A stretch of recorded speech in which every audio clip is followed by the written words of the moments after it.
Tá.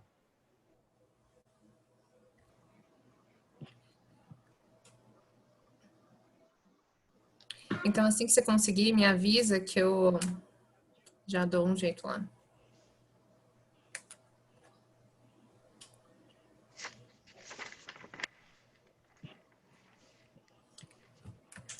Então, vamos começar.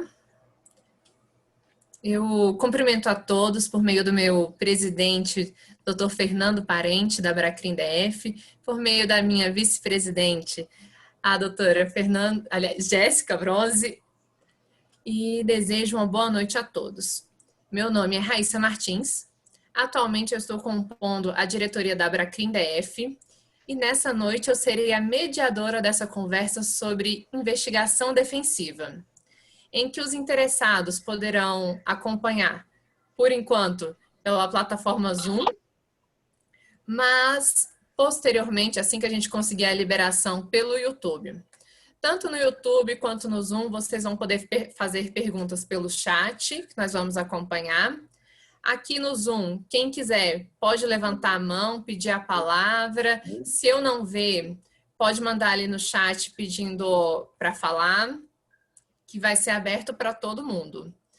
E em relação à Abracrim DF, nós estamos há algum tempo realizando diversos webinários para que os nossos associados e os demais interessados tenham acesso a conteúdo de interesse à advocacia criminal. E semana que vem não vai ser diferente. No dia 24/9, também será realizado um novo webinário falando sobre o crime de abuso de autoridade. Agora, voltando a falar sobre a investigação defensiva, esse que é um tema novo no Brasil e pouco utilizado, mas que essa realidade ela vem se modificando em passos lentos. Mas assim, a investigação defensiva ela está ganhando espaço na nossa persecução penal brasileira e hoje, para continuar esse avanço, nós estaremos com 3 grandes advogados para falar sobre esse tema. Teremos o Dr. Alexandre Vieira de Queiroz, advogado criminalista e mestre em ciência política, a doutora Marion Bach, advogada criminalista, conselheira estadual da OAB do Paraná, doutoranda na PUC do Rio Grande do Sul e professora de Direito Penal, o doutor Gabriel Bulhões, advogado criminalista e conselheiro da Abracrim do Rio Grande do Norte. E como hoje não é uma palestra, mas sim um bate-papo, nós vamos conversar. Então, cada um vai ter o direito a falar por 10 minutos e vamos fazendo uma rodada. Como eu sou mulher, vou puxar a sardinha para a doutora Marion Bach. Na sequência, eu vou passar a palavra para o doutor Gabriel Bulhões e, por fim, ao doutor Alexandre de Queiroz. Pode ser assim, doutores? Vocês estão de acordo? Então, doutora Marion, você está com a palavra. Muito obrigada, Raíssa. Muito boa noite a todos aqui. Quero cumprimentar a Abracrim do Distrito Federal, né, em nome da Raíssa e também do Fernando Parente. Quero agradecer imensamente o convite que me foi formulado na pessoa do Alexandre Queiroz e também do meu querido amigo Cal Garcia, que está aqui presente. Dizer que é uma honra estar aqui para debater com vocês, com Gabriel Bulhões, que é uma referência aí no tema. E dizer que é um tema tão importante, né, não só para a defesa, mas para a justiça como um todo, né? E a gente começa, acho que talvez essa seja uma boa frase para começar e dizer que a gente não está falando aqui de algo que interessa à defesa ou que interessa aos réus, mas que interessa muito mais à justiça, né? E acho que aí é um ponto já bem importante para se iniciar. E dizer também que é um tema em construção, então eu gostei inicialmente imensamente do formato que vocês fizeram, de ser muito mais uma conversa, um debate, porque ele é um tema em construção, né? A gente tem, claro, o Gabriel, por exemplo, tem livro publicado, mas ele é um tema que está ainda sendo construído. No dia a dia, nós temos um provimento da OAB, nós temos, de outro lado, um projeto do novo CPP, mas a gente não tem uma legislação gigante sobre o tema, a gente não tem uma imensa doutrina, precedentes, então é um tema realmente engatinhando e é essencial que a gente tenha esse tipo de discussão aqui para poder construí-lo, né? Então, eu queria fazer nos 10 minutos rápidos aí, sem roubar o tempo dos meus colegas, que eu estou ansiosa para ouvir, eu quero fazer muito mais algumas provocações. Começar dizendo que a investigação defensiva tem um ponto muito importante para a gente diminuir ou acabar, quem sabe, né, com um menosprezo muito ingênuo que nós, advogados, temos para a importância do inquérito policial. Aquele papo de que o inquérito policial é só formativo, de, enfim, opinião do Ministério Público, ou que é só uma fase administrativa, que não vai, por conta do artigo 155 do CPP, poder ser utilizado pelo Poder Judiciário para decisão, com base apenas naqueles elementos formativos. Isso é absolutamente ingênuo, e todos aqueles que atuam na prática, com certeza, já perceberam isso. Muita coisa é construída com base exclusivamente no inquérito. O juiz pode até não dizer especialmente, porque ele está vedado pelo artigo 155, mas fato é que muitas e muitas vezes ele forma uma convicção e depois ele procura alguns elementos na fase judicial para justificar. E nós, advogados, ingênuos, né, nessa crença de que o inquérito de fato não tem tamanha importância, muitas vezes ficamos omissos, ficamos apenas acompanhando para ver se efetivamente a coisa vai para frente ou não. E a investigação defensiva vem mostrar a importância não de uma participação do advogado no inquérito, mas muito mais de uma atuação efetiva, não é a mera participação, porque mesmo a participação, às vezes, ela é muito mais passiva. Então, a ideia aqui é que ele efetivamente atue e produza elementos e traga coisas para dentro do inquérito. Então, esse é o primeiro ponto. O segundo ponto também, acho que a investigação defensiva é essencial para quebrar uma segunda ingenuidade que nós, advogados, alguns, né, temos, de que o Estado, a polícia, enfim, vai fazer uma investigação neutra. Como se eles fossem investigar o crime e fossem trazer para dentro dos autos tudo aquilo que eles localizarem, seja favorável à defesa, seja favorável à acusação. Isso não acontece. Para quem atua na prática também sabe que existe uma investigação e até um lance meio freudiano, que é claro que o investigador, ele quer chegar e apontar um responsável, conseguir resolver aquele delito, então é claro que ele vai procurar elementos que informem uma acusação, que subsidiem uma acusação, e não digo nem que propositadamente ele vai deixar de lado provas importantes para a defesa, embora eu não ignore que isso pode acontecer, seja algo meio na má-fé mesmo, isso pode acontecer, mas acredito que, regra geral, de uma forma inconsciente, isso é deixado de lado e, portanto, não há uma observância ou um cuidado, como deveria ter, com provas que podem ser importantes para a defesa. Então, a questão da investigação defensiva, que mune o advogado com esses instrumentos, né, para que ele atue de uma forma mais ativa e traga isso para dentro dos autos, isso também serve para a gente quebrar essa segunda ingenuidade, assim, dos advogados criminalistas. Então, a gente tem aqui, como consequência, né, uma diminuição nesse desequilíbrio entre a defesa e entre a acusação, ou seja, tentar obedecer mais ou atingir mais uma paridade de armas, que é o grande símbolo, vamos dizer assim, da investigação defensiva, é justamente o alcance dessa paridade de armas, e fazer com que, eu não sei se vocês já pararam para pensar isso, provavelmente sim, acabar finalmente com aquilo que às vezes nós vivemos em alguns processos, que é fazer a defesa, construir toda a defesa em cima de elementos produzidos pela acusação. Porque o que acaba acontecendo no grosso é justamente isso. São advogados que se desdobram em construir uma tese defensiva em cima de elementos que foram produzidos pela acusação exclusivamente, né? Ou com cuidado, com o olhar direcionado a essa acusação. Então, aí a investigação defensiva tem o papel de trazer, quem sabe, um maior equilíbrio para que a defesa possa também fazer a construção, né, de um material probatório muito maior e muito mais favorável. E por isso que eu comecei a minha fala dizendo que isso era uma importância não só para a defesa, mas para a justiça como um todo, porque se nós estamos num estado que de fato interessa descobrir o que aconteceu, seja coisas a favor da acusação, seja coisas a favor da defesa, quão maior é o material probatório, quão mais aprofundada é a investigação, seja por quem for, e de preferência por duas partes antagônicas, é nisso mesmo que o juiz vai conseguir chegar mais próximo do que a gente pode chamar de justiça, vamos colocar assim, né? Porque não tem uma definição tão próxima, tão certa de justiça, mas talvez seja justamente no confronto muito igualitário entre defesa e acusação que o juiz possa tomar algo como uma justiça, né? Produzir uma verdade mais próxima de uma justiça. E aí também queria fazer algumas provocações de que essa investigação defensiva ela pode ser feita em qualquer momento. Portanto, ela pode ser feita no inquérito policial, ela pode ser feita, e pode e deve, né? No inquérito policial, na fase judicial e mesmo após trânsito em julgado para subsidiar uma eventual revisão criminal, é possível que haja atuação do advogado para realizar essa investigação defensiva, que não precisa ser só através das mãos do advogado. Pelo contrário, o advogado, se possível for, ele deve ter uma equipe multidisciplinar, ou, enfim, claro que aí vai depender das possibilidades do cliente, né?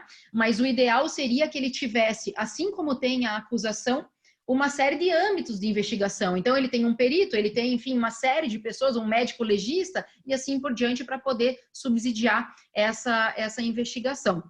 E isso vai fazer com que a gente possa trabalhar de uma forma muito melhor, por exemplo, com o não oferecimento da denúncia, ou seja, se a gente realmente conseguir fazer com que o advogado tenha uma atuação efetiva no inquérito policial, provavelmente muitas das denúncias oferecidas hoje nem chegariam a ser oferecidas. Ou então, muitos dos casos em que a gente tem absolvição sumária, esses casos se multiplicariam. Teríamos muito mais casos de absolvição sumária, que são casos hoje, a gente sabe, né, quem atua na prática aí, que acaba sendo bastante raro. Mas mais do que isso, me parece que cada vez mais é importante a investigação defensiva, já que estamos caminhando diariamente para uma justiça penal negocial. E é claro que se eu estou falando em negociar, e eu estou falando de duas pessoas que vão tentar um acordo, é essencial que essas pessoas tenham instrumentos para negociar. Porque senão não pode se falar num negócio justo se uma das partes tem muito material para negociar e a outra não tem nada. Então, se nós estamos caminhando para um direito penal negocial, nós temos que caminhar ao mesmo tempo para uma construção de uma defesa que vá atrás de provas para que possa negociar numa igualdade de condições, né? Porque essa justiça também está nesse acordo, só que desde que nesses moldes. Então, seja para enfrentar um processo contencioso mesmo, mais tradicional, vamos colocar assim, do direito penal, como também para essa nova realidade do direito penal negocial, a justiça, a investigação defensiva ela é essencial, seja para um lado, seja para o outro. E aí tem algumas questões, aqui eu não vou oferecer respostas, porque, Raíssa, não sei como é que está meu tempo aí, mas 10 minutos eu sei que passa assim, principalmente para quem está falando, e eu não quero... A senhora está dentro do tempo, a senhora tem mais 2 minutos. 2 minutos, então eu quero só jogar algumas questões para, quem sabe, guiar os nossos debates depois, né? São pontos bastante interessantes e importantes em relação à investigação defensiva. O primeiro é que o advogado vai ter que desenvolver não só técnicas para realizar a investigação defensiva, técnicas para ter um método, enfim, eficaz para que isso tenha validade aos olhos de um magistrado, porque não adianta ele chegar lá com uma prova que ele conseguiu e não explicar como, de que forma, que método ele utilizou, que metodologia ele utilizou. Então, precisa o advogado ter um método para fazer essa investigação defensiva, mas também precisa o advogado desenvolver habilidades para entender o momento em que ele vai fazer o uso disso. O que eu quero dizer? Nós sabemos também que a defesa tem uma, entre aspas, vantagem decorrente da ampla defesa, é claro, que ela se defende daquilo que é acusada. E por isso a defesa é sempre a última a se manifestar. Como que vamos compatibilizar essa questão da produção probatória efetiva pela defesa com o resguardo de uma tese para um momento final, por exemplo. Então, o advogado também vai ter que ter uma habilidade para mostrar, para entender quando que ele mostra essas provas, quando que mostra no início para tentar algo, quando que ele guarda isso para um momento final. Então, como que ele compatibiliza essa atuação no inquérito, ao mesmo tempo sem antecipar uma tese no inquérito, né? Então, esse é um ponto que eu acho que eu vou deixar a bola quicando para a gente conversar um pouco mais a respeito, um primeiro ponto. O segundo ponto que eu queria provocar também os meus colegas num bom sentido, né, para o debate, é que hoje mesmo o CPP já coloca que é possível a efetivação dessa investigação, seja por um defensor constituído ou pelo defensor público, mas a gente sabe também que a investigação defensiva, ela depende não só da criatividade, da habilidade do defensor, mas muito mesmo das possibilidades do cliente. Porque muitas dessas coisas são custos, né? Perícias e assim por diante.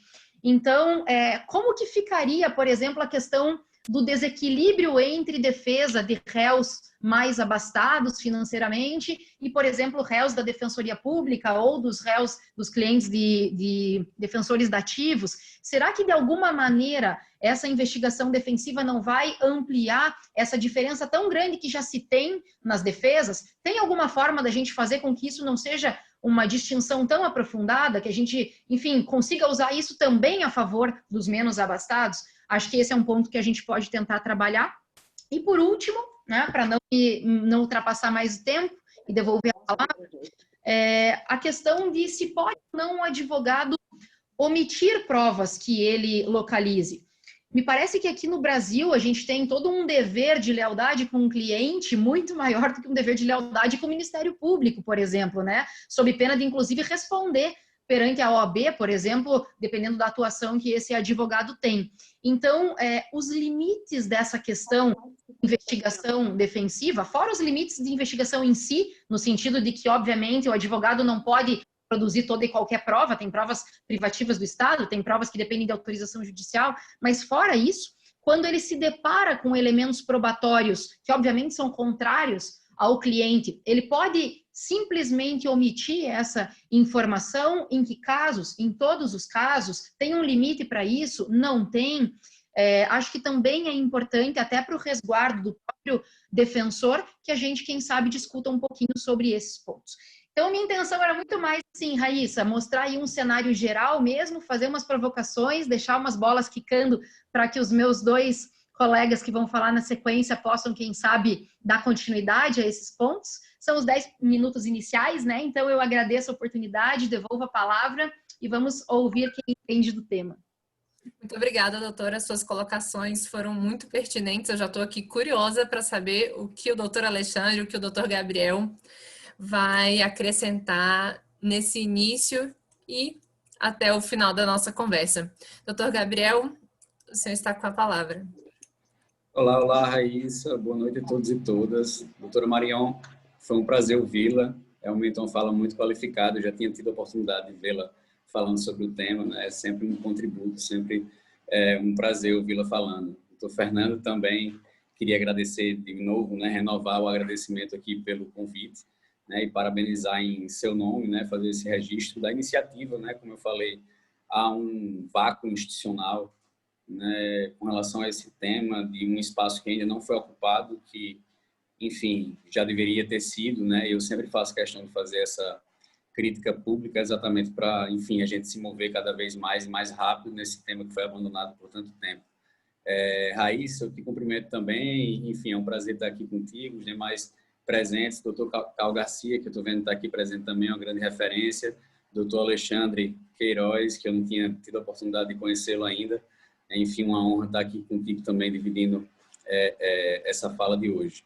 Eu vou também colocar aqui algumas questões mais gerais, né, para situar o tema e algumas provocações. O tempo é muito exíguo, né? Eu acho que não caberia aqui uma questão, uma exposição mais dogmática, mais aprofundada. Eu acho que realmente o momento é de plantar um germe, né, uma semente das discussões para que isso possa se aprofundar aí nos próximos capítulos. Mas, de uma forma geral, como o Marion falou, há uma mudança da dinâmica, né, no geral, da persecução penal. A gente tem, desde os novos meios de investigação, né, a utilização das novas tecnologias que trouxeram aí principalmente após a lei de organização criminosa, né, os novos meios de investigação e tudo isso, a gente tem com isso a antecipação da produção dos elementos de informação.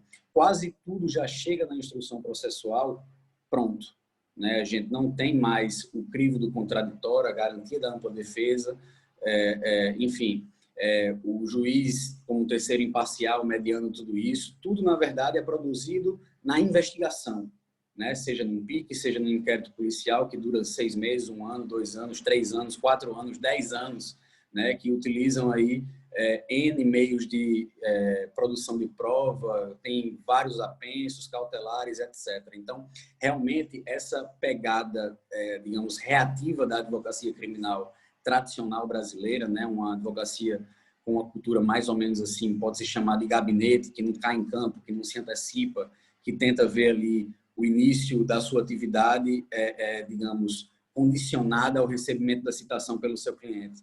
Quando a gente, na verdade, nessa etapa já está com tudo produzido praticamente, né? Ali as cartas já estão marcadas e tudo mais. E aí é importante que a gente situe também que tudo aquilo que é produzido na investigação defensiva não é prova, é um elemento de informação produzido unilateralmente, tal qual, por exemplo, os autos de inquérito policial do PIC. Para ter uma validade, né, judicial, precisa ser reproduzido sob o crivo do contraditório durante a instrução processual. Então, é importante que a gente situe isso, óbvio que eu não estou querendo trazer aqui a cogência, né, do procedimento público, a autoridade constituída e tudo mais, mas com relação ao status daquele elemento de informação, a gente pode dizer que sim, são, né, equivalentes, porque ambos precisarão ser reproduzidos, né, produzidos novamente na instrução processual. Aí a gente tem, necessariamente com isso, uma mudança de paradigma, né? A gente tem, a partir disso, a necessidade de adoção de um viés, de uma postura preventiva e antecipatória, né? E a investigação defensiva ela vem a casar com essa ideia, quando, na verdade, a gente pode ter, como a doutora Marião falou, né, não mais os elementos produzidos só naquele momento dado do procedimento lá legal, mas pode, por exemplo, até num viés preventivo, sem qualquer notícia da instauração de um inquérito policial, já ser pré-produzidos ali e, eventualmente, se necessário for, esses elementos vão ser acionados, vão ser utilizados. Então, realmente há uma mudança aí de chave, né? Há uma mudança de paradigma no que toca aí a forma de agir da advocacia criminal tradicional. A gente pode dizer também, né, que outro ponto interessante trazido com o tema é a valorização da assistência à acusação. Na verdade, a assistência a vítimas, né? A investigação defensiva em favor da pessoa vitimada, seja ela uma pessoa física, seja ela uma pessoa jurídica, que não deveria ser tão tabu, né, na advocacia criminal, já está lá previsto desde 1941, na redação originária do CPP, mas que, de fato, é algo meio que, enfim, é tido como tabu, né, na advocacia criminal. E há uma função tão valorosa, tal qual a função tradicional de defesa, que é exatamente agir nesse limbo, né, que normalmente a vítima no Brasil fica, quando ela vai no Ministério Público, que apesar de poder investigar diretamente, não investiga os réis mortais, né, somente agentes políticos, econômicos, quando tem algum apelo midiático. E ele se dirige à Polícia Judiciária, no final das contas ele volta com um boletim de ocorrência, um papel, né, natimorto, que não vai servir para nada, a não ser uma segunda via de um documento, enfim, oficial. Então, a gente tem aí um mercado, né, que se abre, pode-se dizer assim, que além de reposicionar a advocacia criminal, inclusive no debate público, né, na opinião pública, traz para nós excelentes oportunidades de mercado também. E aí, com relação à barganha penal, Raíssa, por favor, controla meu tempo, tá? Porque senão eu vou falando aqui, eu preparei uns pontos, mas enfim, sei que 10 minutos não dá para nada. Vamos aqui falando Pode ficar à vontade que eu estou controlando. Certo. Então, a barganha penal, né, essa questão da justiça consensual no ambiente criminal, já a gente pode dizer hoje, né, uma, digamos, verdade indesviável. É uma tendência mundial que, muito melhor do que negá-la, é disputá-la para que a gente tenha um mínimo de garantia processual, fundamental para, enfim, as partes no geral envolvidas nesse novo cenário. E aí a gente não vou fazer a recapitulação, né, daqueles elementos da barganha penal, desde a Lei 9.099, etc. Mas hoje, né, pós-delação, enfim, leniência, a gente está vendo a proliferação disso aí no Brasil todo. A gente tem hoje o Acordo de Não Persecução Penal, né, que pós a resolução 183 lá do CNMP, agora passa a ter um status de legalidade, uma certa legitimidade e, na minha leitura também, uma constitucionalidade né, que passa a ser assegurada pela lei anticrime. Então, a gente tem aí isso produzindo efeitos, né, cada vez mais viscerais no processo penal brasileiro. Só para vocês terem uma ideia, tem um grupo do CNMP que está estudando isso nacionalmente e eles estipulam que de 60% a 80% da demanda criminal no país inteiro vai ser abarcada pelo ANPP, pelo Acordo de Não Persecução Penal. E, de uma forma geral, o que é que a barganha penal nos traz, né, para a nossa visão tradicional da advocacia criminal? O que antes, e aí eu volto àquela reflexão, a primeira que eu fiz, o que antes era a moeda de troca do processo penal, que era a prova produzida sob o crivo do contraditório, tarará, tarará, tarará, todas as garantias, agora passa a ser outra. A moeda de troca passa a ser o elemento de informação pré-produzido, unilateralmente produzido, verticalmente produzido pelas partes. Porque agora a gente não vai ter mais o palco processo penal, né? Ali a gente vai ter o palco agora, o balcão do negócio que se transformou o Ministério Público. E quais são, na minha leitura pelo menos, as duas aptidões, os dois fatores que definem o melhor resultado na barganha penal? Primeiro, a informação qualificada, que a parte dispõe, ou que a parte tem como expectativa, dependendo do lado da moeda, e as habilidades negociais, né? Convenhamos que o profissional do direito no Brasil não é formado para negociações complexas, lidar com essas questões todas, etc. Então, a gente pode dizer que o elemento de informação pré-produzido pelo advogado, quando ele vai levar o seu cliente para o acordo, é o que vai definir o bom ou mau acordo. No final das contas, no frigir dos ovos, é o que vai definir o futuro do processo penal brasileiro. E o que é o elemento de informação unilateralmente produzido, se não aquilo que é objeto do trabalho da investigação defensiva? Então, vejam que esses temas estão realmente totalmente encadeados, né? Totalmente relacionados. Outra questão interessante que eu tinha pontuado aqui no meu roteiro é que a função investigativa, apesar de relegada no Brasil pela advocacia, ela não pertence só à advocacia criminal. Na verdade, lá atrás, em 2016 para 2017, quando foi feita a proposição lá no Conselho Federal, que resultou no provimento 188, a proposta originária não restringia a atuação da investigação defensiva ao âmbito criminal. E, na minha visão, até hoje não deveria ser, porque todas as áreas da advocacia precisam de provas, de elementos de informação, seja para tomar uma decisão, seja para lastrear uma estratégia judicial, jurídica. E isso, portanto, nada mais é do que o que a investigação defensiva proporciona. Então, a investigação defensiva, toda essa metodologia, todo esse ferramental, instrumental, ultra tecnológico, etc., não vai servir só à advocacia criminal. Vai servir, por exemplo, para um divórcio litigioso onde o marido esteja escamoteando patrimônio, uma fraude à execução, uma comprovação de uma formação de um grupo econômico, de uma desconsideração da personalidade jurídica, enfim, as possibilidades são infinitas. Cada situação que a gente for ver vai ter algo que pode ser potencializado pela roupagem, pela lógica da investigação defensiva. O que é preciso para que isso se materialize, né? O que é preciso para que isso aconteça? Como a doutora Marion falou, é preciso formação dos advogados, o que não existe, o que não está acontecendo ainda, né? É um tema ainda muito tímido, que está muito aquém do, digamos, mínimo razoável que poderia ser esperado para a gente ter a advocacia nacional se lançando a esse desafio sem estar preparada e atraindo atenções e atraindo foco, inclusive, de autoridades, sejam bem ou mal intencionadas, né? De agências persecutórias investigativas, que, enfim, estão levando colegas a serem presos, a serem investigados, a serem acusados em processos penais, né, por fraude processual, obstrução à justiça, coação no curso do processo, falsa perícia, falso testemunho. Então, a advocacia se lançou a esse desafio sem necessariamente um resguardo, um background institucional.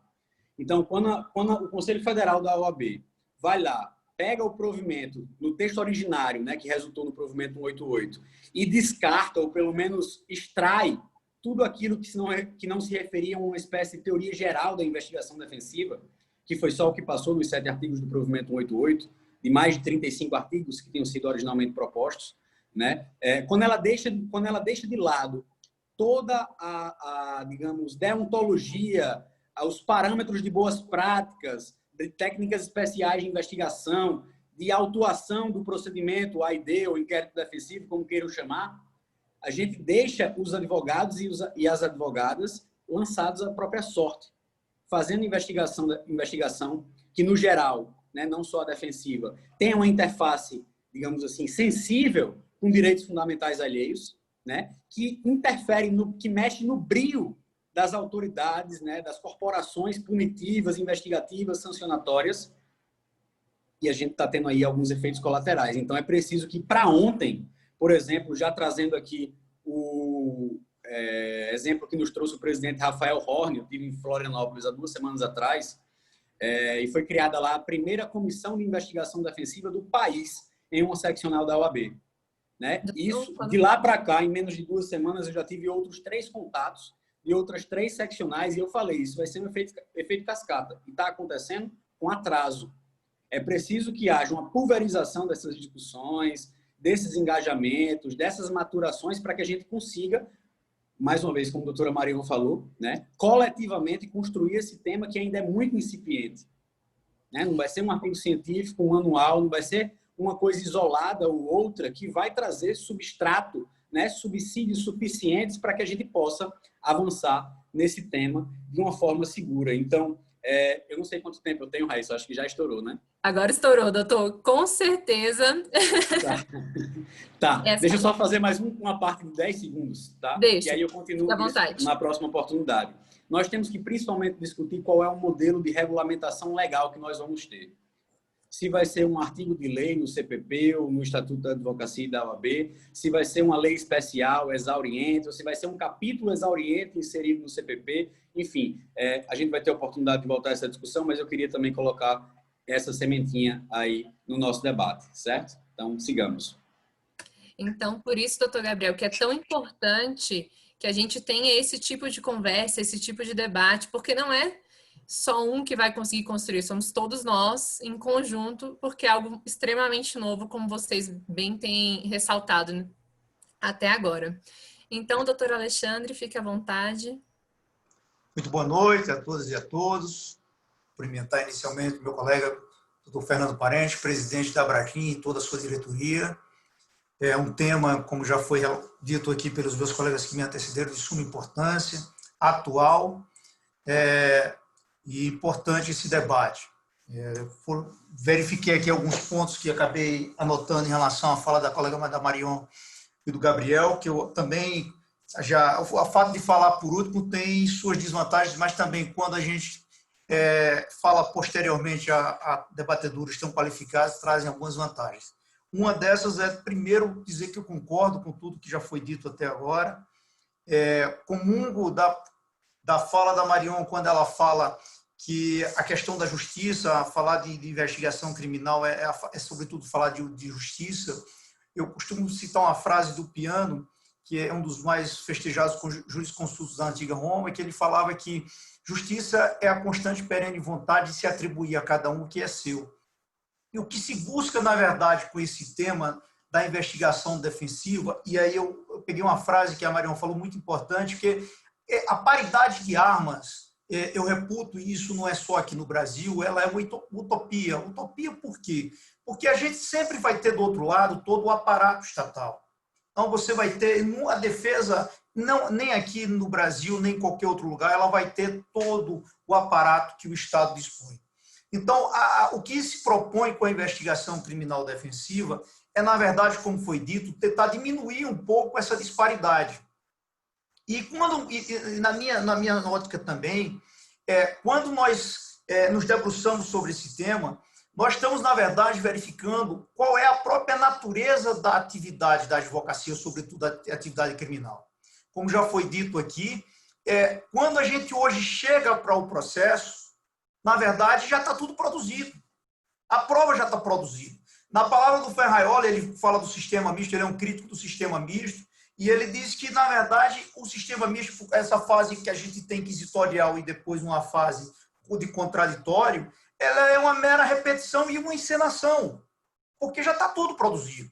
Então, quando se fala em investigação criminal, nós estamos discutindo a própria natureza da nossa atividade. Nós estamos ali para cumprir uma mera formalidade, o advogado está ali para cumprir uma mera formalidade, ou ele está ali para ser realmente um sujeito que vai participar, e como já foi dito aqui também, é importante para todos, que é o interesse da investigação, embora nós tenhamos, durante a investigação criminal, durante a investigação,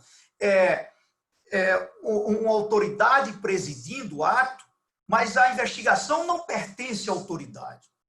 A investigação é do interesse, não é do interesse da autoridade. O interesse naquela investigação, ela pertence a toda a sociedade. No que interessa a sociedade, na verdade, é o esclarecimento do fato. E a participação da defesa nesta investigação, ela vai sim trazer informações muito mais qualificadas para que o magistrado possa, dentro dessa dialética, logicamente sabendo que nós estamos tratando de uma fase ainda pré-processual, mas que ele possa, dentro dessa dialética, decidir, ter uma decisão mais qualificada.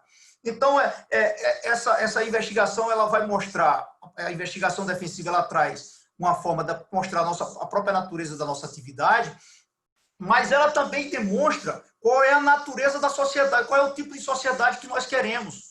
Nós queremos uma sociedade que esteja submissa ao que determinadas autoridades, a procedimentos, e a gente está falando em procedimentos literalmente inquisitoriais, como a gente vê no dia a dia, quem milita na área penal sabe muito bem o que está acontecendo, ou nós queremos uma sociedade onde que, embora, e aí a gente remete lá para o contrato social lá atrás, quando a sociedade, ela, para poder permitir esse convívio em sociedade, ela abre uma parcela, abre mão de uma parcela da sua liberdade para poder ter esse convívio, mas ela abre mão não de um todo. O que a gente vê hoje na prática no sistema brasileiro é que as autoridades, elas estão agindo de uma forma que não tem limites. Então, essa é uma preocupação. Agora, já adiantando em relação ao que já foi dito, eu queria me ater a um ponto que eu acho que é de suma importância quando se trata dessa investigação, que o Gabriel falou agora no final. É a questão da segurança para o advogado que pretende, eventualmente, trabalhar com esse tema. Nós temos tido problemas seríssimos na atualidade com colegas advogados, no exercício da sua profissão. Estão cada vez mais, isso é uma realidade, a questão da criminalização da nossa profissão. E veja, o que chama a atenção também é porque existe uma briga muito grande, por parte das autoridades. Hoje existe uma briga dentro da própria polícia. A Polícia Judiciária quer investigar. Ontem eu estava vendo uma reportagem da Polícia Rodoviária Federal que quer investigar. O Ministério Público quer investigar. Juiz quer investigar. Isso acontece no Brasil, né? É raro, a gente sabe que é raro, mas acontece. Juiz quer investigar. Hoje nós temos o advogado do delator, que também, eventualmente, quer investigar para poder produzir, para poder melhorar a sua colaboração. Então, veja bem, nós temos, de um lado, todo um aparato do Estado, e mais ainda do colega que está advogando para o delator, e, do outro lado, nós temos uma defesa que, muitas vezes, tem que esperar, como já foi dito aqui, não é raro no Brasil. Nós temos investigações que demoram 3, 4, 5 anos para finalizar, e nós, advogados, temos que ficar, durante todo esse período, simplesmente esperando um certo dia que o Ministério Público, que é a acusação, decida simplesmente se vai arquivar ou se vai oferecer denúncia. E aí, como é que ficam, depois de 2, 3, 4 anos, como é que a defesa vai poder combater, contraditar todos esses fatos que foram colocados com esse tempo todo passado? Então, eu tenho uma preocupação e tenho visto isso, todos nós que atuamos na área temos visto isso diariamente, sobretudo em relação ao crime de obstrução de justiça, lá no artigo 2º, parágrafo 1º da 12.850, e aqui é importante também destacar a importância da investigação criminal defensiva, porque a Lei 12.850, eu costumo dizer que nós temos hoje um rito fora da 12.850, e quando você coloca a Lei 12.850, o processo não tem mais começo, meio e fim. Porque a partir do momento que você permite que a colaboração possa ocorrer, inclusive após a sentença, então isso é uma outra dificuldade, um outro ingrediente que deve ser colocado aqui nesse debate, porque é um processo que você hoje não tem mais começo, meio e fim.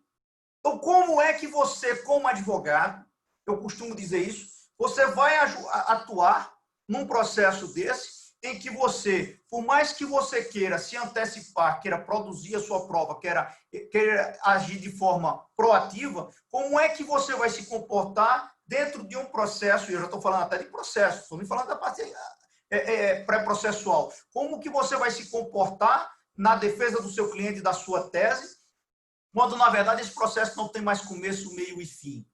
Qual é a realidade? Recentemente, eu tive um embate muito grande aqui no Distrito Federal, porque qual é a realidade também que nós temos nessas grandes operações? Daí também a importância da investigação criminal defensiva. Muitas das vezes, porque no sistema que eu acho que é um sistema que se aproxima mais do nosso, até por conta da base romano-germânica, que é o italiano, ele tem encaminhado, e aí é importante que se diga também, que lá na Itália, desde a reforma de 1988, houve a previsão da investigação criminal, mas ela passou por vários aperfeiçoamentos, e aqui já foi falado sobre isso, essa necessidade de debates, essa necessidade de nós chegarmos a um ponto de equilíbrio, para que também que a gente não, a intenção da defesa não é atrapalhar a investigação pública, a investigação estatal, mas também não ser pega mais na frente sem nenhum elemento para defender o seu cliente. Então, o que nós temos na prática? Muitas vezes nós temos uma operação que é deflagrada, já tem uma investigação de vários anos, a defesa não é informada, e no sistema americano eles estão caminhando para isso, que tão logo seja instaurado o procedimento investigatório, que a defesa seja comunicada para que ela também possa, querendo fazer a sua investigação. Então, muitas vezes a gente tem um procedimento que dura 2, 3 anos, e aí ou mais, e é deflagrada uma operação, e quando tem a prisão, esse é o dado mais grave que eu vejo na atualidade.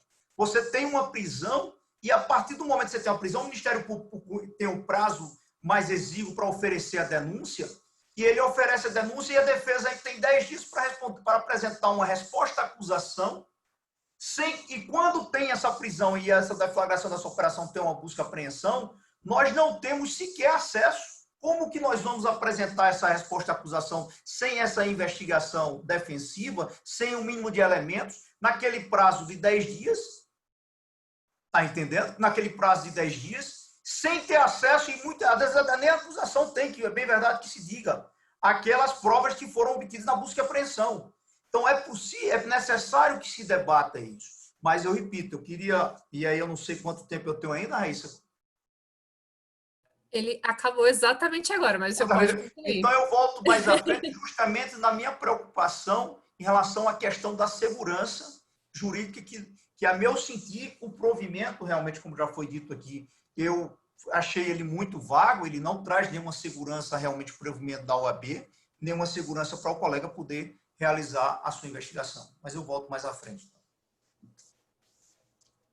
Excelentes observações que todos trouxeram aqui inicialmente, e não conseguimos, por enquanto, colocar no YouTube, tivemos problemas técnicos, somos advogados, então a tecnologia ela não está a nosso favor por enquanto, a não ser que a investigação defensiva também nos ensine a caminhar nessa linha da tecnologia. Mas, passada essa primeira fase, eu gostaria de deixar uma observação que o Dr. Raimundo Ribeiro fez. Posteriormente, eu vou abrir a palavra para o Dr. Fernando. E quem não estava no início, eu expliquei que quem tiver um interesse pode deixar perguntas no chat, ou mesmo levantar a mão pedindo a palavra, ou então pedir a palavra também no chat se eu não ver o pedido da palavra.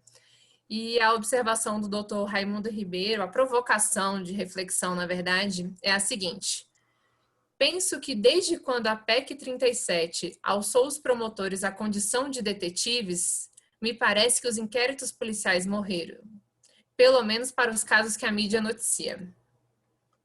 Então, essa é a observação do Dr. Raimundo Ribeiro, e o Dr. Fernando Parente, fique à vontade para fazer a pergunta ou observação que o senhor tem interesse.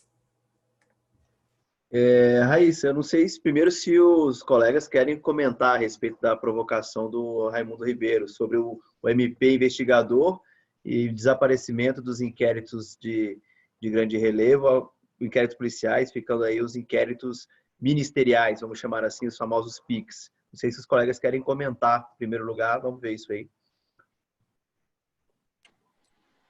Eu posso fazer só um breve comentário, presidente, que, assim, concordo em partes, na verdade, porque a impressão que a gente tem se a gente olhar o noticiário é essa, né? Mas isso aí se dá por uma razão simples, que eu até cheguei a tocar lateralmente na minha fala, que é a seletividade de investigação que existe no Ministério Público, né? Talvez por não existir uma lei que diga como, quando e onde se fazer, se faz como, quando e onde se quer, né? E aí se quer o quê? Exatamente o que tem apelo midiático, né? Só há pique daquilo que pode gerar notícia, o que não é, né, digamos assim, enquadrável nesses critérios, vai para a vala comum da Polícia Judiciária e os inquéritos, não se enganem, continuam se amontoando lá e se empilhando ao longo dos anos, né? A grande massa da investigação criminal do Brasil permanece na Polícia Judiciária, né, e permanece com os mesmos problemas de sempre. Então, seria essa minha breve observação. Não sei se chegou a contemplar a pergunta ou o registro, mas, enfim, seria um acréscimo que eu queria fazer. Excelente observação, doutor Gabriel. Marion, Alexandre. Doutora Marion? Gente, eu, na verdade, concordo com o Gabriel. A minha consideração seria essa mesma. Advogando no criminal, especificamente, eu tenho a sensação que o Ministério Público, claro, abraça algumas grandes causas, mas que isso não representou a morte do inquérito policial, não. Tanto Polícia Civil quanto Polícia Federal, a gente vê que continua, enfim, incisivamente atuando, enfim, alguns de forma mais seletiva, a Polícia Federal um pouco menos, mas que a gente ainda vê de forma bastante grande esses inquéritos e com os mesmos problemas. Então, eu tô com o doutor Gabriel nesse tema, sim. Quando eu era presidente da Comissão Criminal da OAB, a gente fez alguns debates sobre o tema. E levamos o pessoal da polícia, os delegados, o pessoal do Ministério Público, da Polícia Militar, e havia um debate muito forte entre eles próprios, quem pode investigar, se pode, o Ministério Público pode. E eu sempre dizia nos debates dentro da OAB, junto com os colegas, que, na verdade, nós temos que nos preocupar, na verdade, não com quem vai investigar, mas no respeito aos direitos e garantias fundamentais. E a minha maior preocupação atual não é nem com quem investiga, mas com quem julga.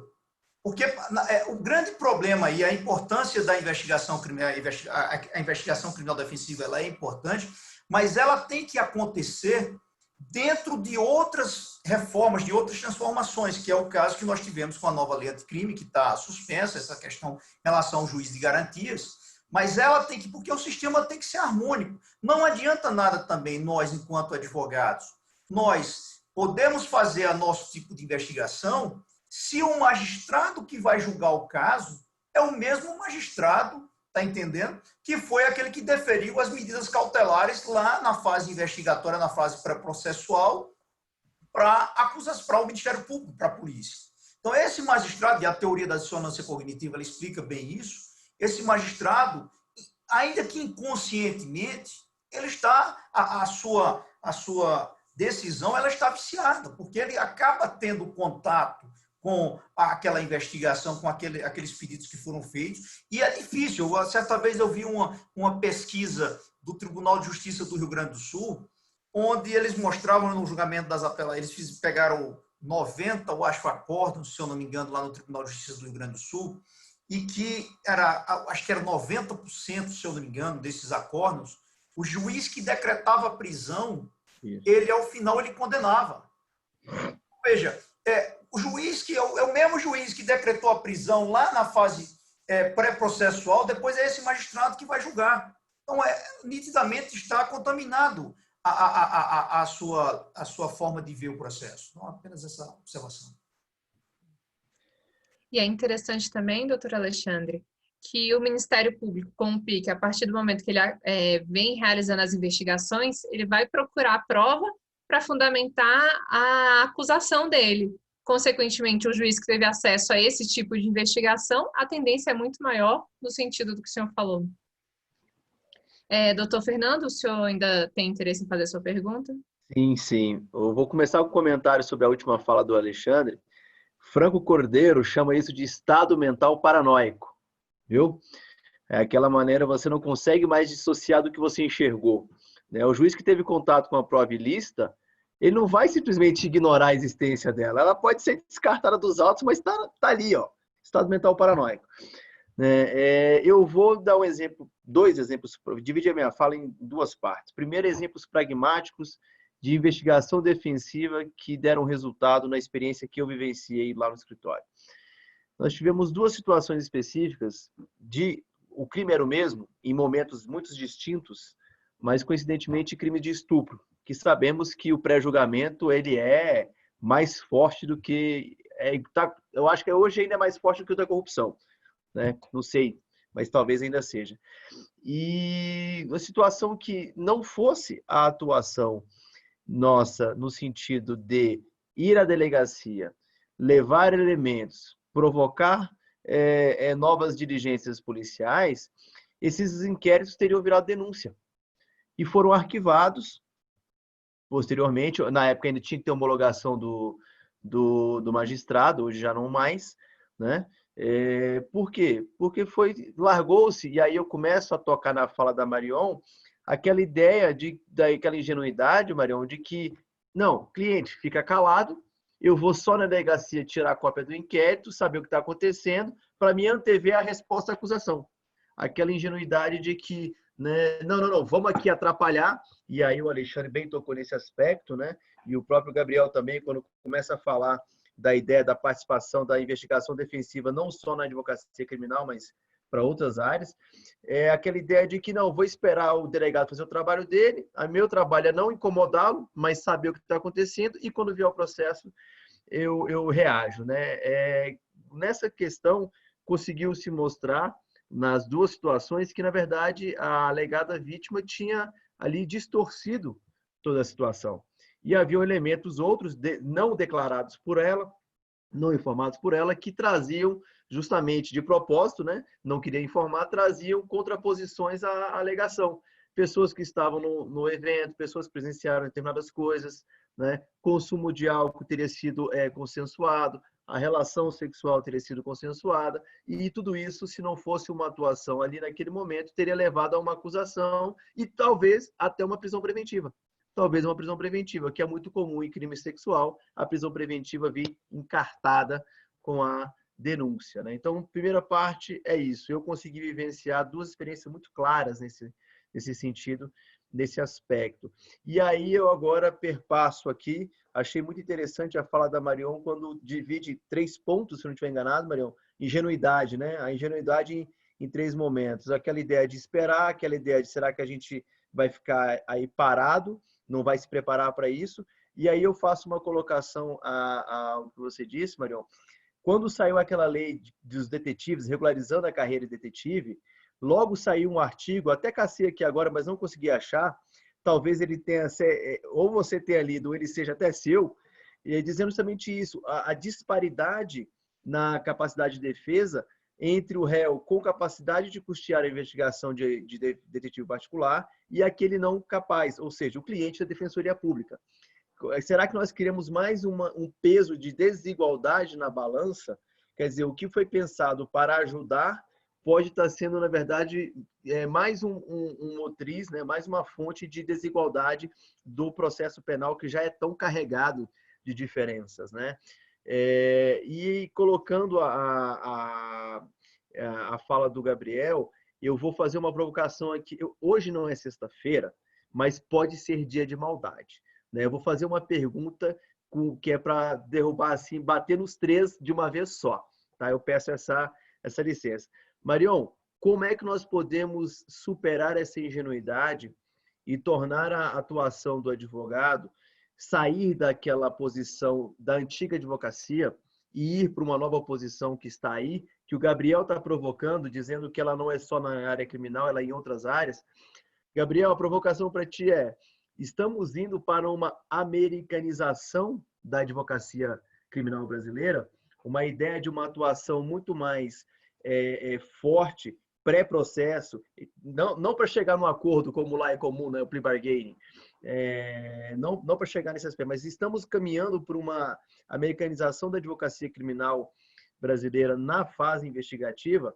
E Alexandre, para fechar a maldade, né, a minha pergunta é: como cindir a atividade investigativa em favor do cliente e, ao mesmo tempo, o advogado proteger-se do exercício da advocacia para não ter contra si voltado o aparato estatal de acusação, às vezes iniciado ou até alimentado pelo próprio cliente, que é uma grande preocupação sua hoje, né? O cliente delator de hoje pode ser o cliente que te delata amanhã.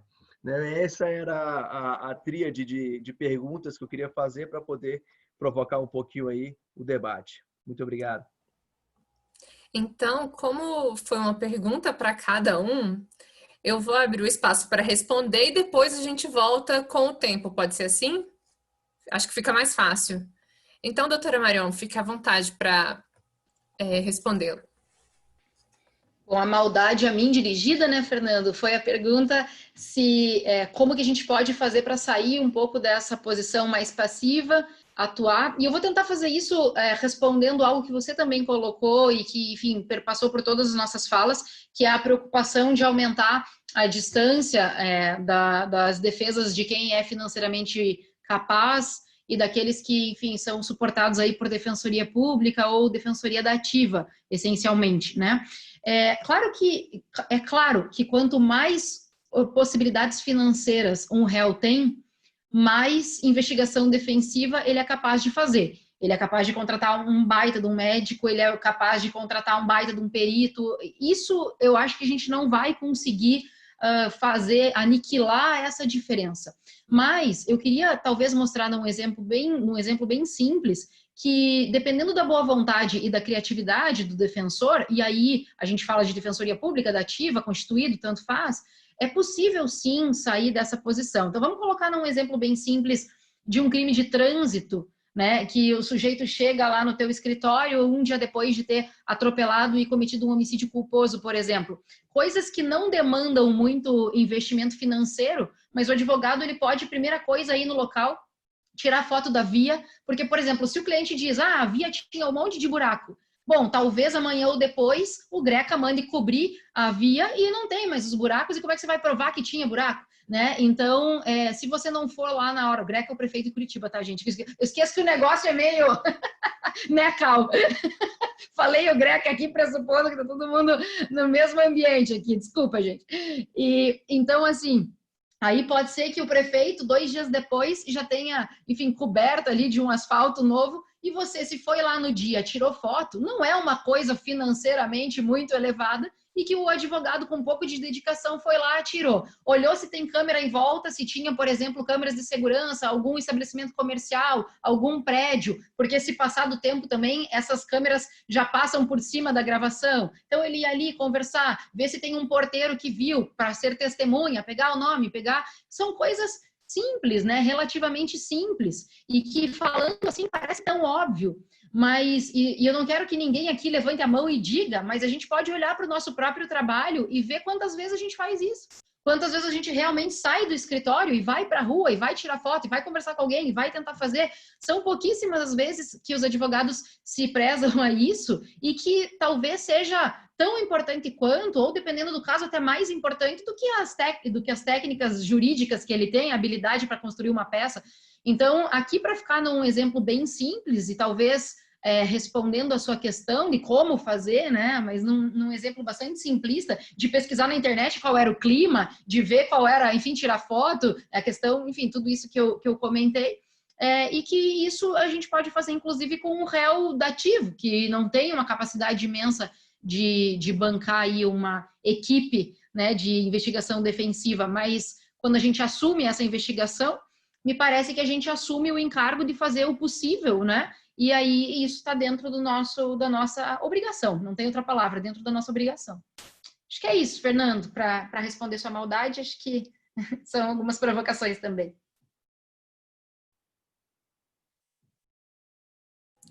Muito obrigada, doutora Marion. Doutor Gabriel, sua vez.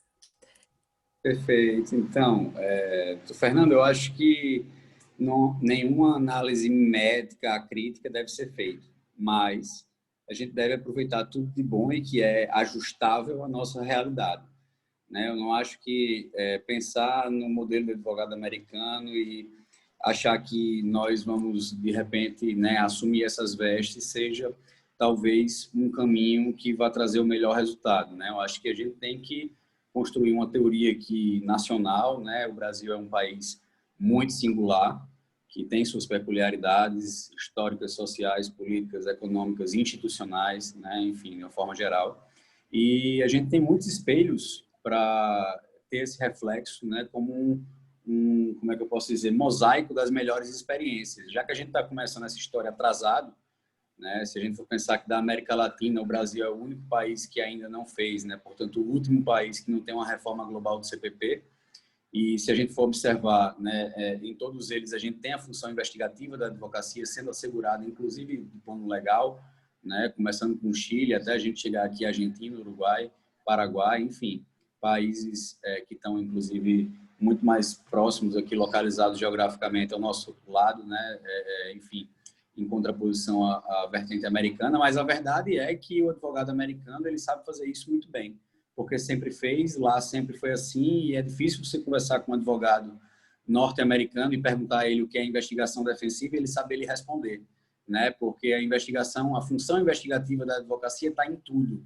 Você não consegue fazer advocacia sem isso, né? Ele não consegue ver a advocacia dissociada ou a investigação defensiva como uma disciplina à parte, autônoma, né, na discussão geral da advocacia, né? Lá, por eles terem um modelo acusatório puro, adversarial, enfim, existe muito mais essa tradição. Basta olhar os filmes de Hollywood e as séries de Netflix que a gente vê isso sendo retratado de forma bem detalhada, né? Mas, assim, eu acho que os modelos, grandes modelos italiano e americano devem servir de norte, mas, obviamente, aproveitando o que de bom eles têm e superando e antecipando os erros, né? Eventualmente aprendendo aí com os acontecimentos negativos que aconteceram tanto na Itália quanto nos Estados Unidos. E, como eu disse, já que a gente está começando essa discussão de forma tão retardatária, a gente pode ter essa experiência, né? Tem essa oportunidade de aprender com os erros dos países aqui que nos servem de exemplos. Eu acho que por aí a gente vai num caminho bacana.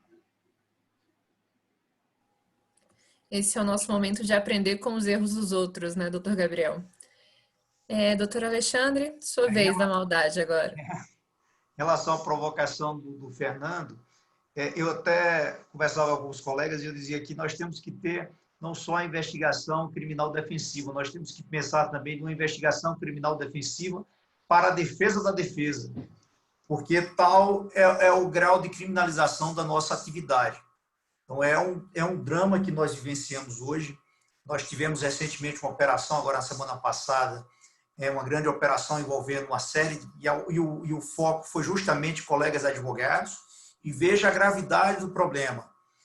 Tudo começa justamente com um ex-cliente que delata seus advogados. Então, é preciso que se pense qual é o modelo de justiça, como pegando a primeira fala lá no início da Marion, qual é o modelo de justiça que nós queremos. Não é simplesmente encobrir eventuais desvios de colegas advogados. Isso é uma outra questão. O que nós precisamos debater, e aí, enquanto sociedade, volta àquela minha fala inicial, qual é o modelo de sociedade que nós queremos, porque nós, advogados, nós sabemos que nós temos por dever de guardar sigilo da conversa com nossos clientes. Então, a meu sentir, esse sigilo ele deveria ser não apenas do cliente, do advogado com o cliente, ele também deveria acontecer e não deveria ser permitido esse tipo de prova. Eu não estou dizendo que o advogado ele teria imunidade para cometer desvios no exercício da sua profissão, mas especificamente em relação a essa prova, ou seja, o depoimento de um ex-cliente, ela não deveria ser permitido, sob pena de você colocar todo o sistema em xeque, porque a partir do momento que você permite que isso aconteça, isso já foi objeto também de discussão lá na época da OAB, que eu dizia, de reflexão também, eu dizia,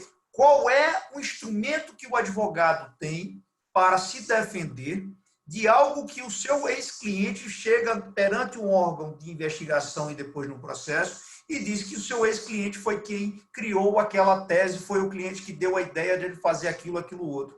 Quando você não pode, porque se você é o advogado, nós não podemos, como nós sabemos, gravar as conversas, seja por uma questão de sigilo, seja uma questão também do próprio funcionamento do sistema. Imagina se todo advogado passar agora a gravar as conversas que ele tem com o seu cliente. Então, veja, é uma realidade que nós temos hoje. Eu costumo dizer que nós, advogados, hoje nós defendemos nos defendendo, nós defendemos o cliente nos defendendo. Então, o que é que nós temos feito aqui no escritório para tentar minimamente nos resguardar? Eu não apago nenhum tipo de conversa que eu tenho com o cliente. Todo tipo, no meu celular, eu mantenho todas as mensagens, todos os e-mails, que eu entendo que é uma forma de eu poder me precaver, eventualmente, se um cliente amanhã decide simplesmente falar alguma coisa em relação à minha atuação, então eu não apago nada de mensagens.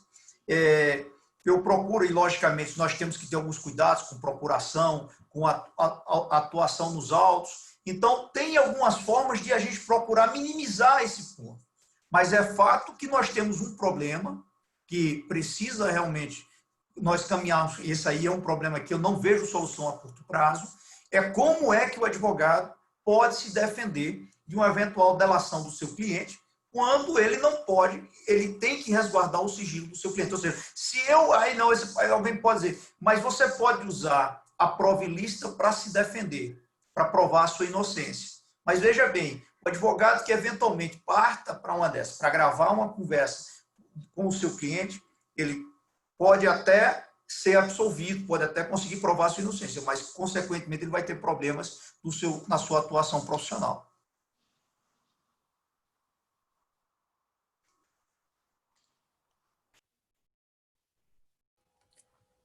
Por enquanto, não temos mais nenhuma pergunta, então vamos voltar para a rodada. Doutora Marion, o que me chamou muita atenção foi uma observação que a senhora fez e levantou a bola. Eu estou extremamente curiosa para saber qual é a sua posição em relação a essa questão da omissão da prova, em relação às investigações defensivas, quando ela não é favorável ao investigado. Vamos lá. Tem algumas questões muito interessantes. Eu até conversava um pouco antes do evento aqui com meu amigo Cal pelo WhatsApp sobre isso, que assim, os limites de atuação do advogado, né? Algumas coisas me parecem mais fáceis de responder, outras mais difíceis. Essa tua questão inicial de omissão de prova, me parece que, diferentemente do que o próprio Estado, seja o Ministério Público, seja um delegado, seja, enfim, me parece que o Estado tem mais esse dever de lealdade de revelar as provas que foram obtidas numa investigação, até porque eles não estão, pelo menos em tese, ou pelo menos deveria ser assim, ali para condenar alguém, mas para investigar um fato. Então, me parece muito mais evidente que, quanto a eles, essa obrigação comunica, né?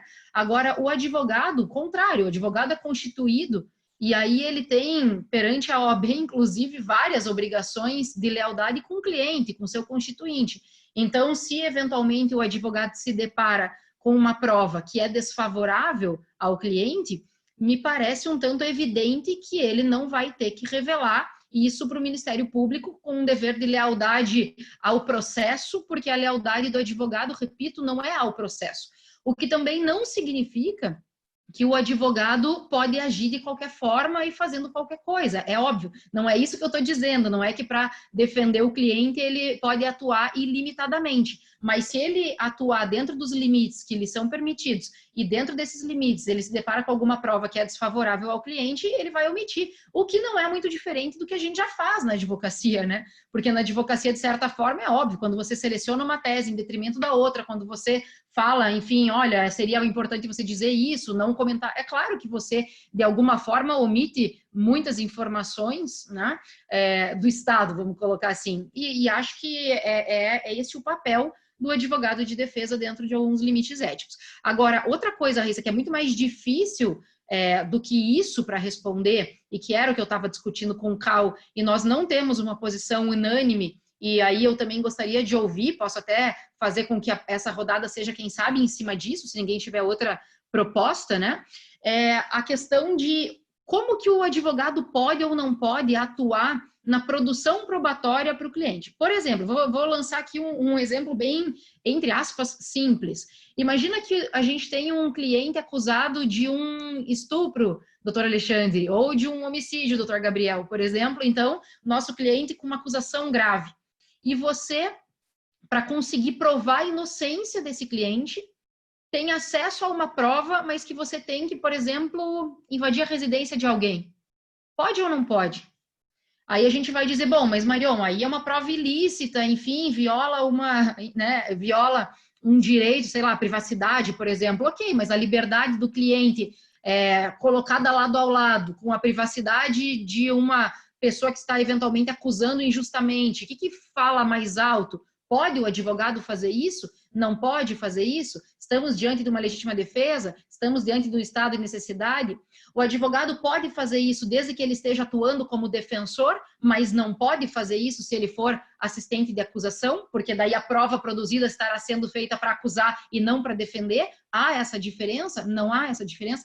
Aí eu acho que é um tema que a gente entra e que precisa ser trabalhado, e claro que alguns nortes a respeito disso a gente já tem, quando a gente trabalhava a possibilidade ou não de manejo de provas produzidas, entre aspas, né, de forma ilícita aqui, acho que até o doutor Alexandre comentou isso, né, quando é a favor da defesa, a gente pode fazer a utilização, e quando enfim, para acusar, isso não pode. Historicamente, a gente já tem uma construção que aponta mais ou menos nesse sentido, mas como que fica isso no cenário da investigação defensiva? De um advogado fazer uma violação assim, enfim, ele pode responder, ele não pode, ele pode usar a prova, ele não pode, se é assistente de acusação, é o mesmo tratamento, o tratamento é diverso. Eu acho que esse é um ponto que a gente pode, enfim, usar para fazer o debate, se os meus colegas toparem, né? Mas acho que são pontos interessantes para a gente discutir aqui.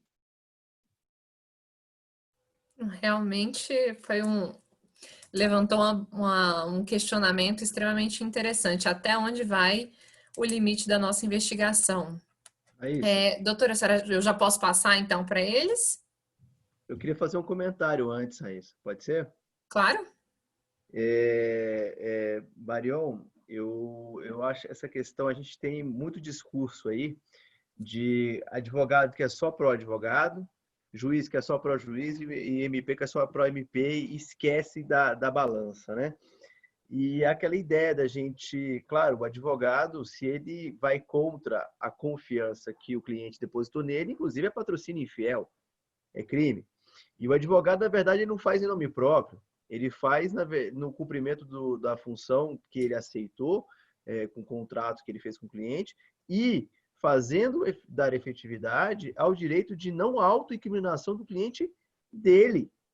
Em todos os momentos, o advogado, né, ele fala em nome do cliente. Então, óbvio, ele não vai cometer atitude ilícita, ele não vai ajudar o cara a esconder o corpo, não vai ajudar a esconder a droga, não vai ajudar a lavar o dinheiro, não vai ajudar a pagar a propina. Mas não necessariamente ele precisa entregar o recibo da propina, o vídeo, a gravação que tenha essa propina. Eu acho que são coisas bastante diferentes. Seria contrassistêmico, paradoxal e lógico exigir que o advogado, claro que um dever de ordem moral, de ordem ética interna da pessoa, isso é uma outra questão, mas do ponto de vista jurídico, eu acho que seria muito complicado você exigir que o advogado viesse e dizer, encontrou alguma coisa ilegal, é obrigado a dizer. Você destrói o sistema de defesa, você destrói a ideia de processo. Na verdade, a gente volta aos teatros antigos, né, em que bastava o rei dizer, quero acabar com esse cidadão, me livrar dele, inventa qualquer coisa e deixa os leões decidirem se ele sobrevive ou não. Eu tenho um pouco desse complemento aí à tua colocação. Realmente é um fio muito fino, mas que dá para poder traçar a linha divisória, pelo menos, bastante, de modo muito claro, com o nemo tenetum si detegere, aí como linha mestra. Enfim. Então, doutor Gabriel, o senhor está com a palavra por mais 10 minutos. Podemos continuar na linha que a doutora Marion ou do jeito que o senhor achar melhor. Não, acho que eu vou continuar na linha do que a Marion falou, porque realmente é um tema muito como é que eu posso dizer, que talvez seja um dos calcanhares de Aquiles dessa questão, mas vou retornar a outro tema que ela colocou e eu fiquei sem, enfim, tempo de debater com relação à investigação defensiva dos menos abastados e tudo mais. Então, vou começar pelo fim, né, para a gente não perder o fio da meada. Me parece que nessa última discussão agora surgiram dois problemas. Na verdade, são duas situações diferentes na minha visão. Essa primeira situação do, digamos assim, dever, né, da dúplice função da advocacia investigativa, no sentido de que a gente tem uma função clássica, né, que é a defesa penal, a defesa técnica, que a gente está aí, enfim, albergado pelo nemo teneto, pelo aproveitamento da prova ilícita, inclusive em favor, né, da pessoa acusada. Isso aí já é bem sedimentado, isso aí já é, digamos, o regulamento da prova no processo penal brasileiro. Isso aí é clássico, isso aí segue uma tendência mundial. Porém, né, se a gente for analisar e fazer uma análise comparada com, por exemplo, a experiência italiana, lá tem um registro da Corte de Torino, que é uma decisão de 2002, que depois ela chegou a ser confirmada pela Corte de Cassação italiana, que reconhece no exercício da função investigativa da advocacia uma dúplice função, para além da função clássica, que quando exercida vai estar lá cercada de todas as garantias que a gente acabou de falar, né? O nemo teneto, o aproveitamento de provas ilícitas, etc. Mas existe uma nova função, né? Então nova, em 2002 na Itália, né? Mas se a gente estivesse falando dos Estados Unidos não poderia se dizer de nenhuma novidade, mas enfim, para aquele contexto era. Então, para aquela nova função da advocacia investigativa, a gente pode dizer que é o que está se passando no Brasil hoje, existia uma função pública que nos é investida quando atuamos nesse segmento, digamos, nessa forma de proceder. Então, quando o advogado, segundo a decisão de Torino, que foi confirmada pela Corte de Cassação italiana, quando o advogado exerce a sua função investigativa, ele não está exercendo a função clássica de defesa técnica, de defesa processual. Ele guarda um outro, digamos, regramento, que não necessariamente o do aproveitamento da prova ilícita, por exemplo, poderia se aplicar. Então, nessa pegada, a gente pode dizer que o advogado ele não pode, de forma alguma, produzir a prova ilicitamente no exercício da sua função investigativa. É diferente, por exemplo, isso aqui é óbvio que eu estou fazendo aqui, tentando fazer aqui uma distinção pedagógica, né, abstrata e teorética, que dificilmente se aplicaria na prática, mas como a gente está na construção do tema, acho que é válido colocar. Então, quando eu estou, por exemplo, exercendo minha função clássica de defensor e algum elemento de informação, alguma prova me chega por terceiros, e isso pode ter sido fruto de interceptação telefônica, de uma violação de domicílio, etc., eu posso aproveitar, isso aí na visão clássica que a gente tem no processo penal, aquela prova no sentido de absolver e atenuar a responsabilidade do meu cliente, do meu constituinte. Por outro lado, se eu estou exercendo minha função investigativa e eu produzo de forma proativa, de forma realmente, digamos assim, autônoma, aquele elemento de informação, de forma ilícita, aquilo macula por tabela, e aí a gente vai pela teoria da árvore dos frutos envenenados. Por tabela, tudo que vier depois. Então, já que nós temos uma desconfiança quase geral e a priorística, né, em tudo que a gente faz como advogado, como advogadas, a gente sabe que a gente enfrenta uma mentalidade, uma cultura inquisitiva, autoritária, que nos põe em xeque a todo momento, né? Em hipótese alguma, nem no plano abstrato a gente pode defender essa ideia. Porque senão isso aí vai ser o mote, né, da desconstrução de tudo, de toda a legitimidade dessa nossa nova atividade. Então, acho que isso é um primeiro ponto que eu acho interessante de se colocar, né? Essa distinção entre a nossa função clássica, defensiva, técnica, enfim, combativa, e essa função investigativa, né, que se complementam, mas aí não necessariamente se liga a essa visão combativa, porque ela pode servir também à visão colaborativa, né? Então, são coisas distintas. E, por outro lado, que aí eu toco muito mais no que o Fernando falou por último, que é a questão da disponibilidade, que nós não deixamos de tê-la nem na função investigativa quando é exercida. Então, eu posso decidir utilizar ou não utilizar o elemento que eu produzi licitamente, legitimamente. Nada me obriga, não tenho o dever de reporte. Eu não preciso reportar meu cliente a ninguém. Se aquele elemento não me interessa, eu excluo. Se eu chego ao final da investigação defensiva e nada me interessa, eu anulo tudo, eu toco fogo, passo naquela maquininha que serra os papéis e acabou a história. Ninguém cometeu falha ética, ninguém cometeu falta disciplinar alguma. Uma coisa diferente, por outro lado, né, dessa disponibilidade, é a gente não pode, digamos, deturpar, falsear a verdade, manipular a informação. Por outro lado, eu posso decidir usar ou não aquela informação. Percebem que há uma diferença fundamental entre essas duas situações. Então, por exemplo, um depoimento. Eu vou lá e colho o depoimento no meu escritório. Óbvio que há formas e formas de se colher esse depoimento. 2 grandes grupos de métodos poderiam ser o registro audiovisual e a redução a termo. Na redução a termo, a gente vai ter a perda ou a manipulação, assim como acontece perante a autoridade policial. Eu posso ir registrando no termo somente aquilo que me for conveniente, sem deturpar a verdade. Só que aí a gente perde muito em credibilidade, em, digamos, refinamento da informação, porque linguagem corporal, microexpressões faciais, etc., coisas do tipo se perdem, né, que ficam no registro audiovisual. Por outro lado, se eu tenho um registro audiovisual, eu tenho ali a opção de, no caso, se tem um vídeo corrido, eu jamais vou poder cortar ele, digamos assim, tirar o som de um determinado momento, colar uma parte com a outra. Isso aí seria deturpar, falsear a informação. Jamais poderia fazer. Mas eu posso definir no final da inquirição, do depoimento, se eu vou usar ou não aquele depoimento. Se eu usar ou se eu não usar, eu vou estar coberto, digamos assim, da minha prerrogativa legal, do mesmo teneto, se assim ficar melhor explicado, o direito de não produzir provas, a disponibilidade e a parcialidade constitucionalmente assegurada. Então, acho que a gente consegue situar o tema, pelo menos de uma forma inicial, fazendo essas distinções. Eu tenho quanto tempo, Raíssa? Só para... 3 minutos. Certo. Então, eu vou tentar aqui, pelo menos, iniciar essa questão da, digamos, como é que eu posso dizer? A não transformação da investigação defensiva em mais um instrumento de seletividade no nosso sistema, né? Como é que a gente evita isso? Primeiro, como a Marion falou, não existem, reformulando, melhor dizendo, existem várias ferramentas que são ou de baixo custo ou gratuitas, que muitas vezes vão depender só do tempo, do dispêndio de energia do advogado, de um paralegal, de um estagiário, de um secretário, do escritório.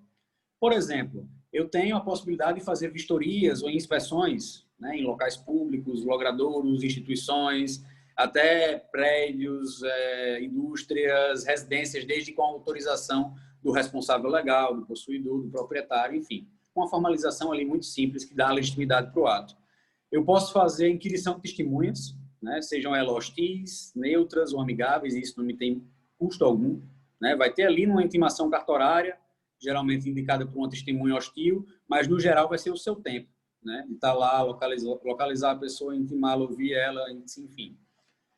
A solicitação, por exemplo, de câmeras de vigilância, também mencionada anteriormente, é algo que não vai ter nenhum custo, né? Basta que haja uma diligência, uma presteza por parte do advogado, da advogada, de ir em tempo a campo, né? Identificar eventuais circuitos internos de TV que possam ter algum tipo de interesse e, de forma organizada, polida, ir lá solicitar, né? Quanto mais organizado e profissional for o pedido, maiores as chances de sucesso nesse feedback, porque, afinal, volto a dizer, a gente conta com o voluntarismo dos nossos interlocutores por não termos poder de cogência, né? Outra coisa que também, enfim, é muito relegada, mas tem um potencial enorme, é a pesquisa de fontes de dados abertos, né? As pesquisas em fontes de dados abertos são utilizadas, inclusive, em investigações do FBI, da CIA, né? Da ABIN. Então, vejam que essas grandes agências de investigação, elas partem, no início de tudo, né, da pesquisa em fontes de dados abertas.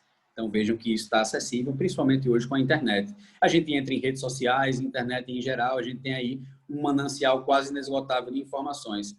Se a gente for para o mundo analógico, analisando ali a lei de registros públicos e a lei dos cartórios do Brasil, a gente vai ter ali também um sem número de possibilidades de informação que são oferidas por meio dos cartórios, né, do tabelionato.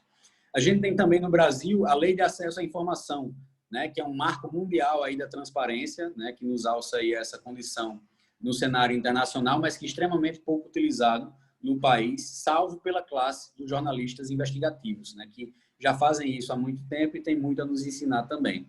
Então, são só alguns exemplos de situações que podem ser aplicadas corriqueiramente, sem custo algum, né, e que podem trazer grandes transformações aí para os casos, digamos assim, do dia a dia, né? Não necessariamente para aquele mega caso que vai definir a carreira da banca de advocacia, a carreira do advogado, a trajetória da banca, enfim.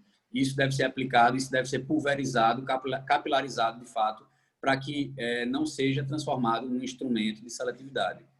Outra situação que complementa essa discussão, e eu finalizo minha fala com ela, é qual o modelo de defensoria pública investigativa nós queremos.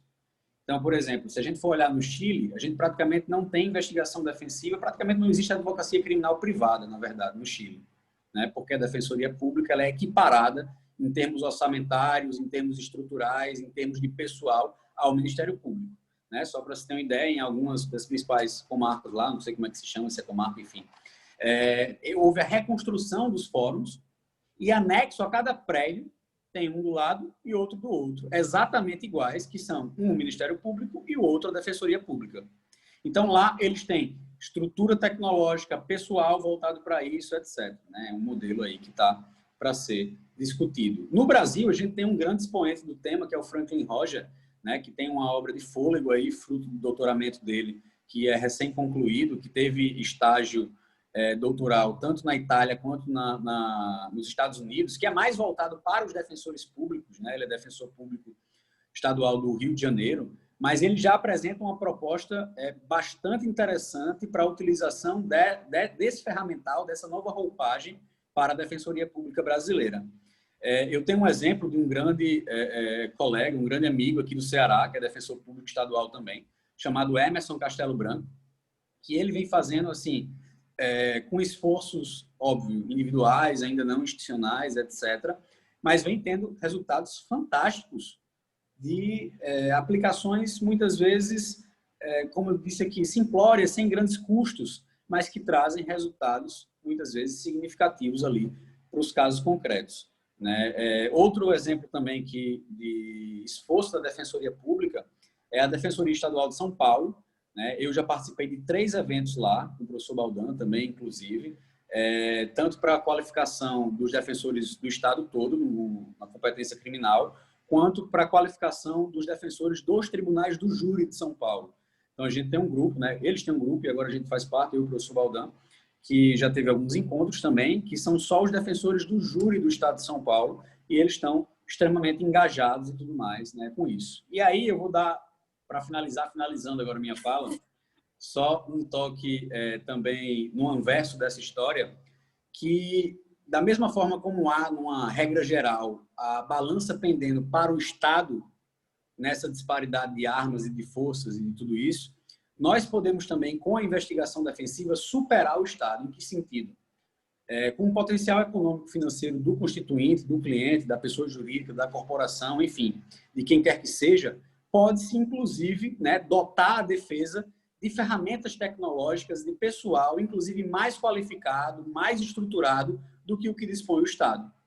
Então, há exemplos, e a gente tem alguns exemplos disso, principalmente na Ethos. Fica aqui o jabá, não sei se pode, Fernando, mas quem quiser conhecer, veja lá o site da Ethos, ETHOS Brasil, ethosbrasil.org, que é exatamente um hub nacional de produtos e serviços investigativos que visa unir a oferta dessas possibilidades à demanda concreta que passa a surgir, né, na advocacia brasileira como um todo, após o provimento 188, fazendo aí essa interface entre o mundo jurídico e esses mundos de outras expertises, de profissionais de outras áreas que geralmente não dialogavam e que agora passam, né, a somar esforços aí para exatamente maximizar as nossas próprias capacidades aí dentro da advocacia no geral e no particular na advocacia criminal. Então, fechei já estourando aqui, pedindo desculpa pelo excesso, tá? Tranquilo, doutor.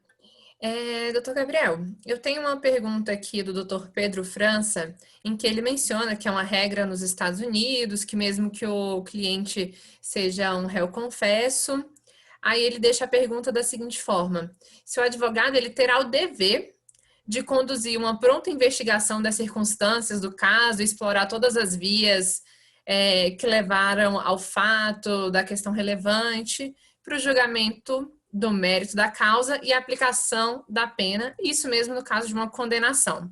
Então, é basicamente se o advogado vai ter o dever de investigar nessas circunstâncias. Muito boa colocação, né? Lá a gente tem a ABA, que tem um código deontológico, digamos assim, um manual do defensor criminal. Lá tem um item 441, que lá está falando exatamente disso, duty to investigate, que é o dever, não é prerrogativa da defesa, não é prerrogativa da advocacia, é o dever, o imperativo ético categórico, por assim dizer, do profissional exaurir as possibilidades, né, de diligências, do que puder ser perquirido no caso concreto, e aí foi muito bem frisado, ainda que o seu cliente seja réu confesso ou manifeste o interesse de confessar perante a autoridade.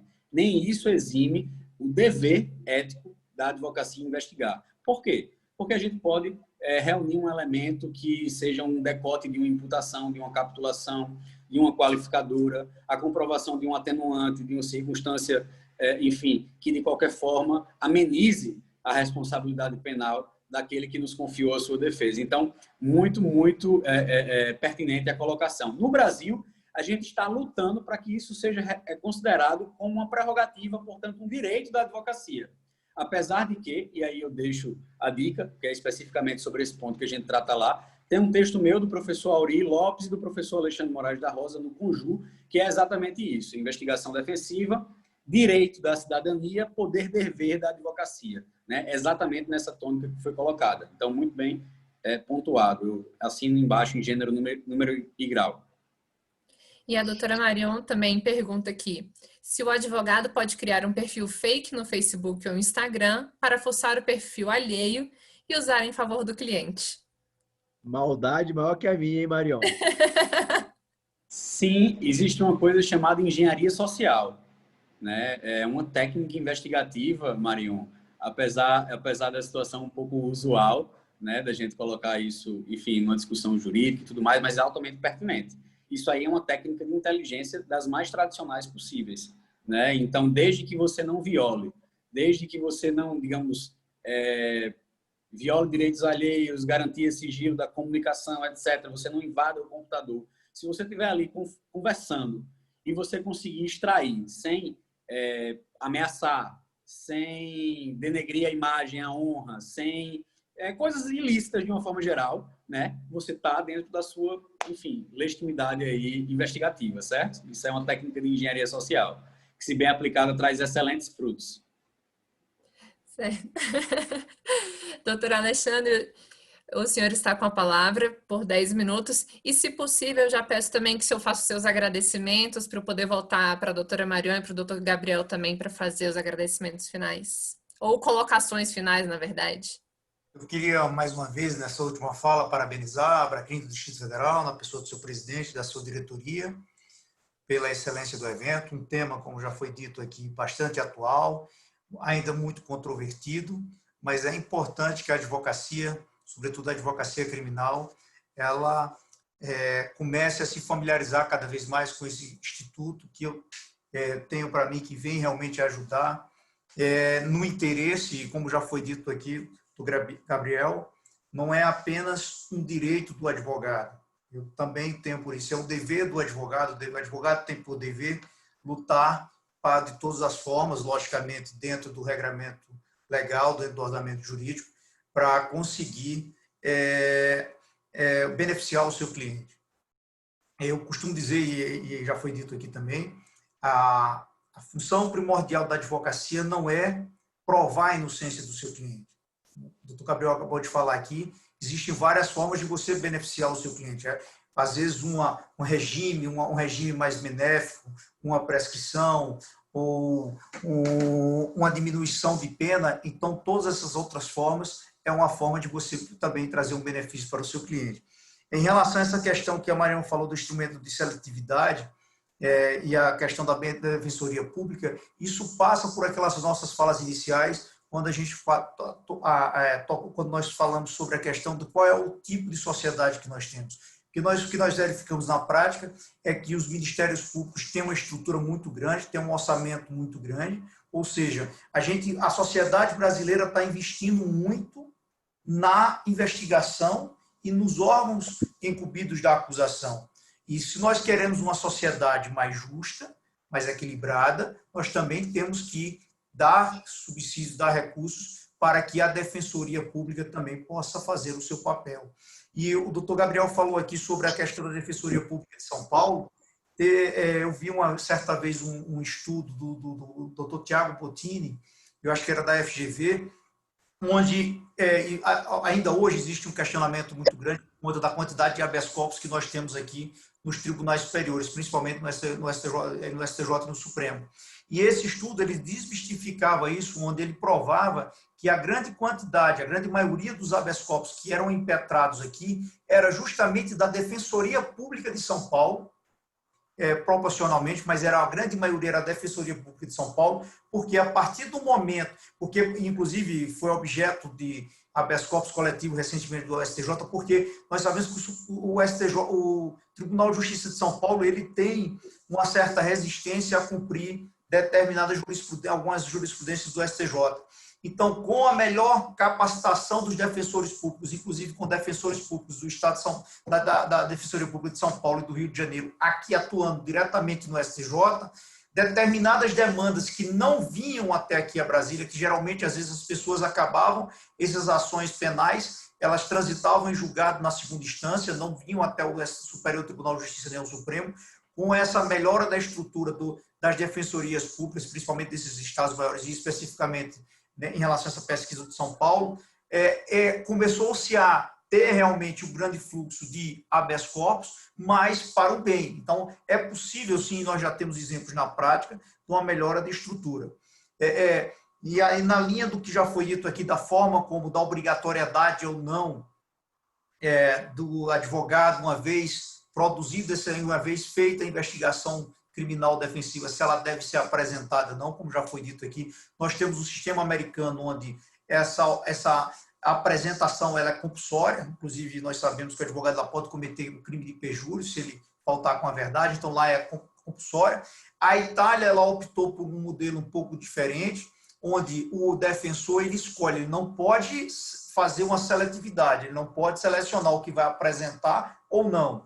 Lá o advogado, ele uma vez produzido essa investigação, ele escolhe, se ele achar que é benéfico para o seu cliente, ele apresenta ele protocola, ele junta aos autos essa investigação produzida.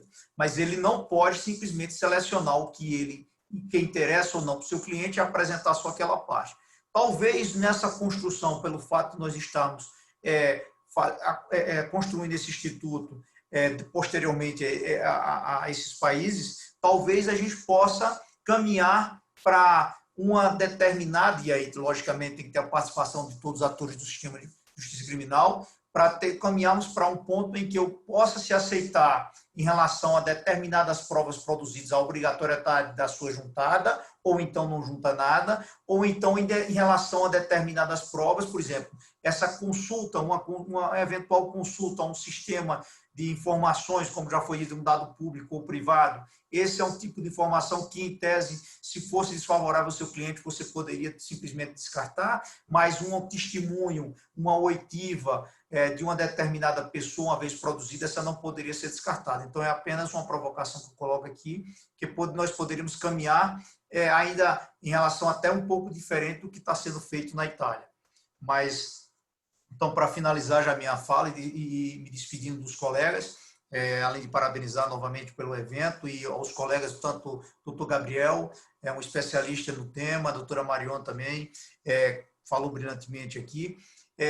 Eu repito que nós temos, sim, é importante que a investigação criminal defensiva é um instituto importantíssimo para nós, advogados, porque nós vamos ter um instrumento a mais para exercermos a nossa profissão, que não está fácil nos dias de hoje, com essa criminalização, mas é importante que ela venha acompanhada de outras transformações, é importante que ela venha acompanhada do juiz de garantias, é importante que ela venha acompanhada de outros instrumentos e aí que permitam que ele, sim, que essa investigação defensiva, ela efetivamente produza efeitos, porque não adianta nada, como já foi dito aqui, nós temos a possibilidade de produzirmos a prova que nós entendemos que a prova que nós é uma prova que seja favorável ao nosso cliente, quando nós tenhamos um magistrado que atue nessa fase pré-processual, que seja o mesmo que depois vai julgar o caso e vai decidir sobre aquelas próprias cautelares que ele deferiu anteriormente. Então, é necessário que, para podermos avançar nesse tema, que ele venha, inclusive, como está previsto na reforma do CPP, veio a previsão do juiz de garantia juntamente com a investigação, embora tímida, mas está lá prevista a investigação criminal defensiva. Eu acho que tem que ter também, na minha visão, eu penso que tem que ter um regramento muito mais esmiuçado, por conta daquilo que também já falei, dessa questão do crime de obstrução de justiça, que nós sabemos que é um tipo aberto, quer dizer, ali cabe tudo, quem impede ou de qualquer forma embaraça uma investigação criminal, que envolve uma organização criminosa. Quer dizer, impedir ou embaraçar, se nós, a rigor, com esse dispositivo, qualquer ato que nós praticarmos no sentido de investigar, de buscar algo que seja um benefício para o nosso cliente, pode ser facilmente enquadrado num embaraço, num impedir um embaraço à investigação estatal. Então, é preciso que nós caminhamos para essa harmonia do sistema, pensando no juiz de garantia e em outros institutos, mas também analisando como é que nós vamos tratar essa questão da obstrução de justiça, porque, a meu sentir, da forma como ela está posta e principalmente da forma como ela tem sido analisada pelo judiciário, da forma como está colocado, ela inviabiliza qualquer movimento em relação à investigação criminal defensiva. Boa noite e obrigado mais uma vez pelo convite. Muito obrigada, senhor, doutor Alexandre. Doutora Marion, para as suas considerações finais. Obrigada, Raíssa.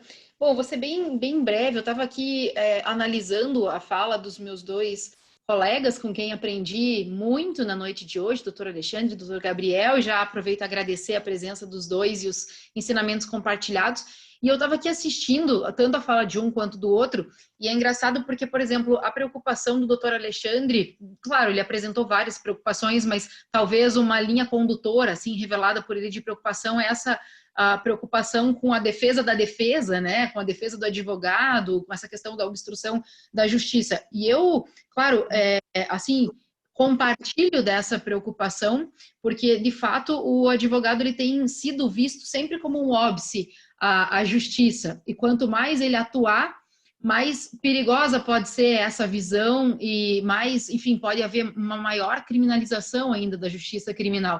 Então, claro que eu compartilho, né, dessa preocupação. E do Gabriel também ficou bastante claro que, Gabriel, acho que é talvez a primeira pessoa que estude o tema, não sei, Gabriel, mas o seu livro foi o primeiro que me chegou em mãos aí a respeito do tema. O professor Baldão, na verdade, fez a primeira publicação no Brasil em 2003 ainda.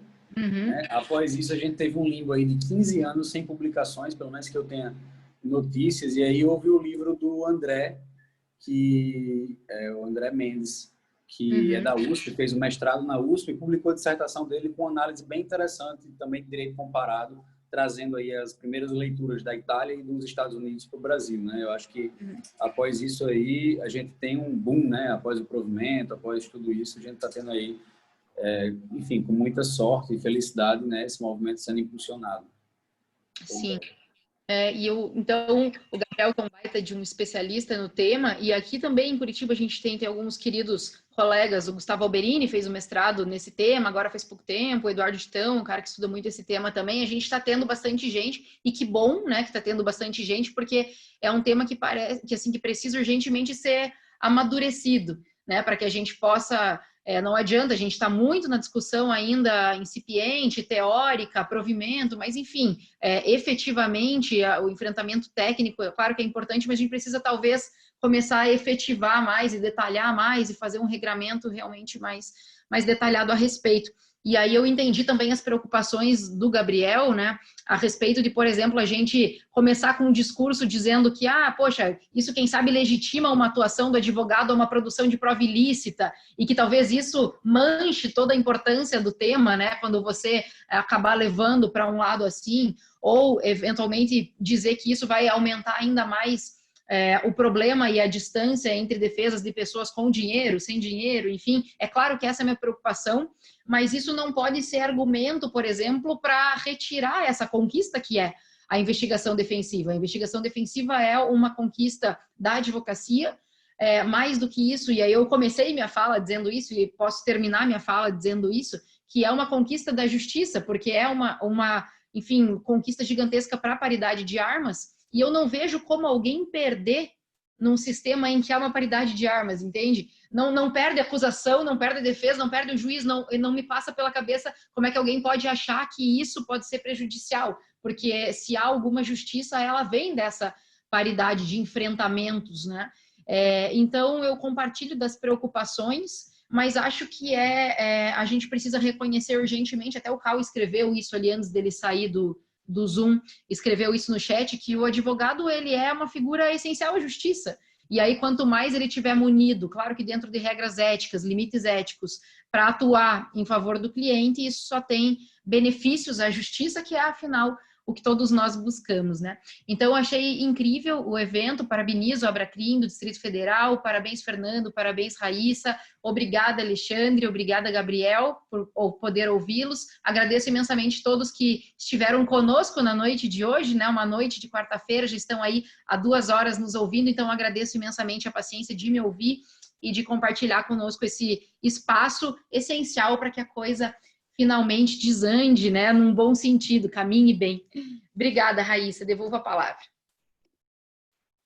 Muito obrigada, doutora Marion. Doutor Gabriel, fique à vontade. Obrigado. Então, também nessa linha, né, palavras finais aqui, eu acho que esse ganho que a Marion trouxe, né, eu faço questão de frisar sempre também, não é da advocacia, né? A gente está ganhando aqui enquanto cidadania, a gente está ganhando aqui enquanto democracia. A gente tem a democratização do sistema de justiça criminal, dos meios persecutórios e investigativos, que no final das contas vai dizer o nível de democracia que a gente vive, né? Então a gente vai medir aí o nível de cidadania e democracia pelo teor do processo penal de cada país. E a gente fazendo isso, a gente está aqui disputando, a gente está aqui de uma forma geral tratando de repartição de poder, né? Não poder no sentido instituído, no sentido marxista, por assim dizer, mas um poder muito mais no sentido Foucaultiano, né? No sentido da microfísica do poder, exatamente dessa vascularização, dessa pulverização que as relações, né, nos trazem, e é aí onde se faz, na verdade, onde se trava essa disputa pelo avanço das pautas, pelo retrocesso da democracia, dos valores republicanos, etc. A disputa, na minha leitura, ela não se dá na urna, ela não se dá com a tomada da Bastilha, né? Ela se dá exatamente nessa fluidez, nessa, como é que eu posso dizer, relação diluída do dia a dia, né? E pulverizada aí entre os múltiplos atores, onde essa coisa vai se construindo. E a investigação defensiva, né? Se a gente for ter um olhar aqui meramente utilitarista, né? Funcionalista, a gente vai ver que tem um ganho enorme, tanto qualitativo, mas também quantitativo, seja no sistema de justiça, mas também no sistema de segurança pública, né? Se eu for ver aqui pela análise, pela régua quantitativa, quanto antes, né? Quanto mais antecipadamente a advocacia produzir os seus elementos, juntar perante as autoridades, etc., a gente vai ter aí, primeiro, a abreviação dos procedimentos infrutíferos, dos procedimentos descabidos. Então, o que antes era um inquérito policial, no qual se tinha um indiciamento de qualquer jeito, que ia para o Ministério Público, se tinha uma denúncia de qualquer jeito, um recebimento da denúncia e uma instrução de qualquer jeito, eventualmente até uma condenação de qualquer jeito, né? Por mais absurdo, bizarro que isso possa parecer, mas a gente sabe que essa realidade é muito mais comum do que a gente gostaria que fosse. E, de uma forma geral, a gente tem isso sendo abreviado quando eu vou e junto meus elementos perante a autoridade policial e ele arquiva o inquérito ou perante a autoridade ministerial e ele vai e arquiva a denúncia, ou perante, né, enfim, uma resposta à acusação, defesa prévia, perante a autoridade judicial, e ela absolve sumariamente. E com isso aí eu tenho uma economia de recursos públicos enorme, né, que em grandes proporções aí poderiam ter reflexos realmente significativos. E por outro lado, e aí para mim o ganho principal, né, de tudo isso, é o ganho qualitativo. Quando a gente tem aqui um ponto de vista que até então era, como é que eu posso dizer, não tinha lastro, né, não conseguia consubstanciar as suas hipóteses, né, a gente só alegava com base em artigos de lei, em doutrina e em jurisprudência. E a partir de então, agora passa a ter um elemento cognitivo de impacto, né, um conjunto de elementos que isso sim tem uma maior chance de convencer, uma maior chance de interceder ali no curso natural desse rolo compressor de moer gente que é o sistema de justiça criminal. Então, querendo ou não, há um salto qualitativo quando eu tenho um ponto de vista da história que passa a se lastrear, que passa a se instrumentalizar e, portanto, passa a ter voz e vez de uma forma, né, muito mais incisiva do que o que antes era feito, com base em, como eu disse, artigos de lei, jurisprudência e doutrina. Então, agora a gente passa a ter provas, né, produzidas de uma forma técnica, profissional, com cadeia de custódia de prova, enfim, rigor científico, tudo isso. E a gente, a partir de agora, passa a proporcionar uma melhor prestação, tanto do serviço de segurança pública quanto do serviço de justiça. A prestação jurisdicional ela vai ser muito mais assertiva a partir, né, desse momento, com a advocacia contribuindo proativamente, né, incisivamente, para se obter o melhor resultado, a melhor análise ou a melhor interpretação do caso concreto, da verdade possível dentro do processo. Então, acho que só trazem realmente ganhos, né, todas essas questões. E, enfim, é inegável que nós viemos com isso para somar, né? Todas as resistências que eu encontrei, de todas as carreiras, etc., elas não são sustentáveis, né? Com uma discussão mais aprofundada. Não existe tantos fundamentos, quando a gente consegue discutir de uma forma minudente, detalhada, para sustentar uma crítica contra o Instituto. Óbvio, nada é uma panaceia, nada vem pronto e acabado, né? A gente está aqui colocando uma realidade nova para ser escrutinada, né, para passar por ajustes, modificações, enfim. A ideia não é engessar a atividade, nem muito menos rotular ou impor qualquer tipo de técnica, seja para a advocacia, seja para as outras carreiras do meio jurídico. Mas a verdade é que é inegável que isso veio para somar. E seja um juiz, um promotor, um delegado de polícia, enfim, eles percebem que nada aqui veio para atrapalhar o serviço deles. A não ser, óbvio, né, uma visão corporativista, numa posição ali quadradona, né, que, enfim, nenhum argumento possa convencer. Salvo essas exceções, a gente vai ter aí, né, uma longa jornada de convencimento e de explicação desse tema para o público que é de fora da advocacia, né, que é um tema que desperta estranhezas e tudo mais. E aí, para fechar de vez a minha fala, eu não poderia deixar de voltar a esse tema. A instituição que nos, digamos, representa, né, de uma forma maior e tradicional, que é a OAB, por meio do Conselho Federal e das seccionais, mas não só. A Abracrim, o IBCCrim, aqui eu faço minha culpa, né, a Anacrim, o IDDD e tudo isso, fazem parte de um ecossistema, né, compõem aí um microsistema da advocacia criminal e precisa essa representação institucional se engajar. Não basta que a Marion, que o Alexandre, que o Fernando, qualquer outro colega individualmente tenha seus esforços. É preciso que, de uma forma coletiva, associativa, né, institucional, a gente tenha esses movimentos, esses macromovimentos sendo empreendidos. Somente assim a gente vai avançar com segurança. E aí, uma deixa, né, pode ser a continuidade dos debates do que foi pensado do provimento 188, né, para eventualmente a edição de um segundo provimento sobre as técnicas de investigação defensiva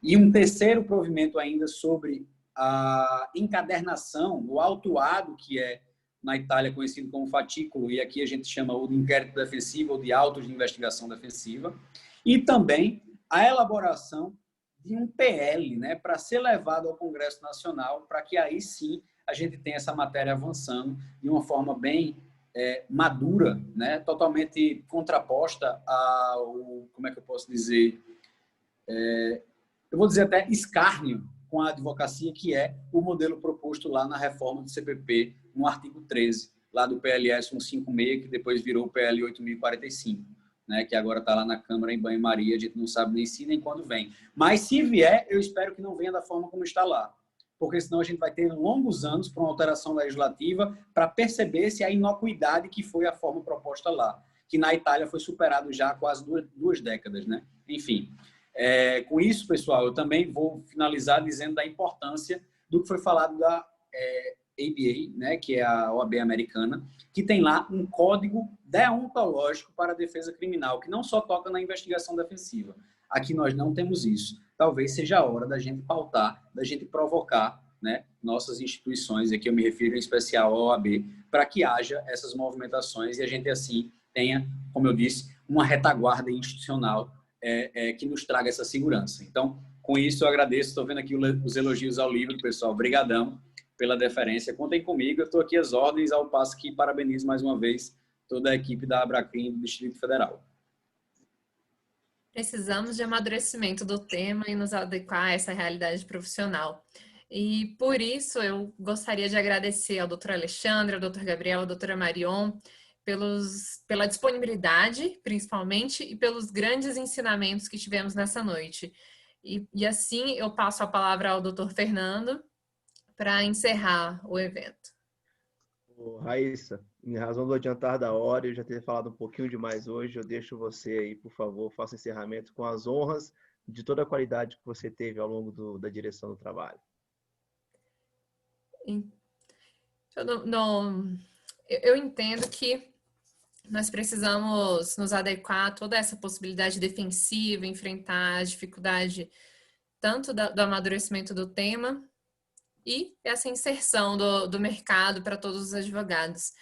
E concordo plenamente com o Dr. Gabriel quando ele disse que a gente precisa criar caminhos para realmente melhorar toda essa ideia da investigação defensiva, e assim eu encerro mais uma vez agradecendo a doutora Marion, o doutor Alexandre e o doutor Gabriel. Uma boa noite a todos. Boa noite. Tchau, tchau.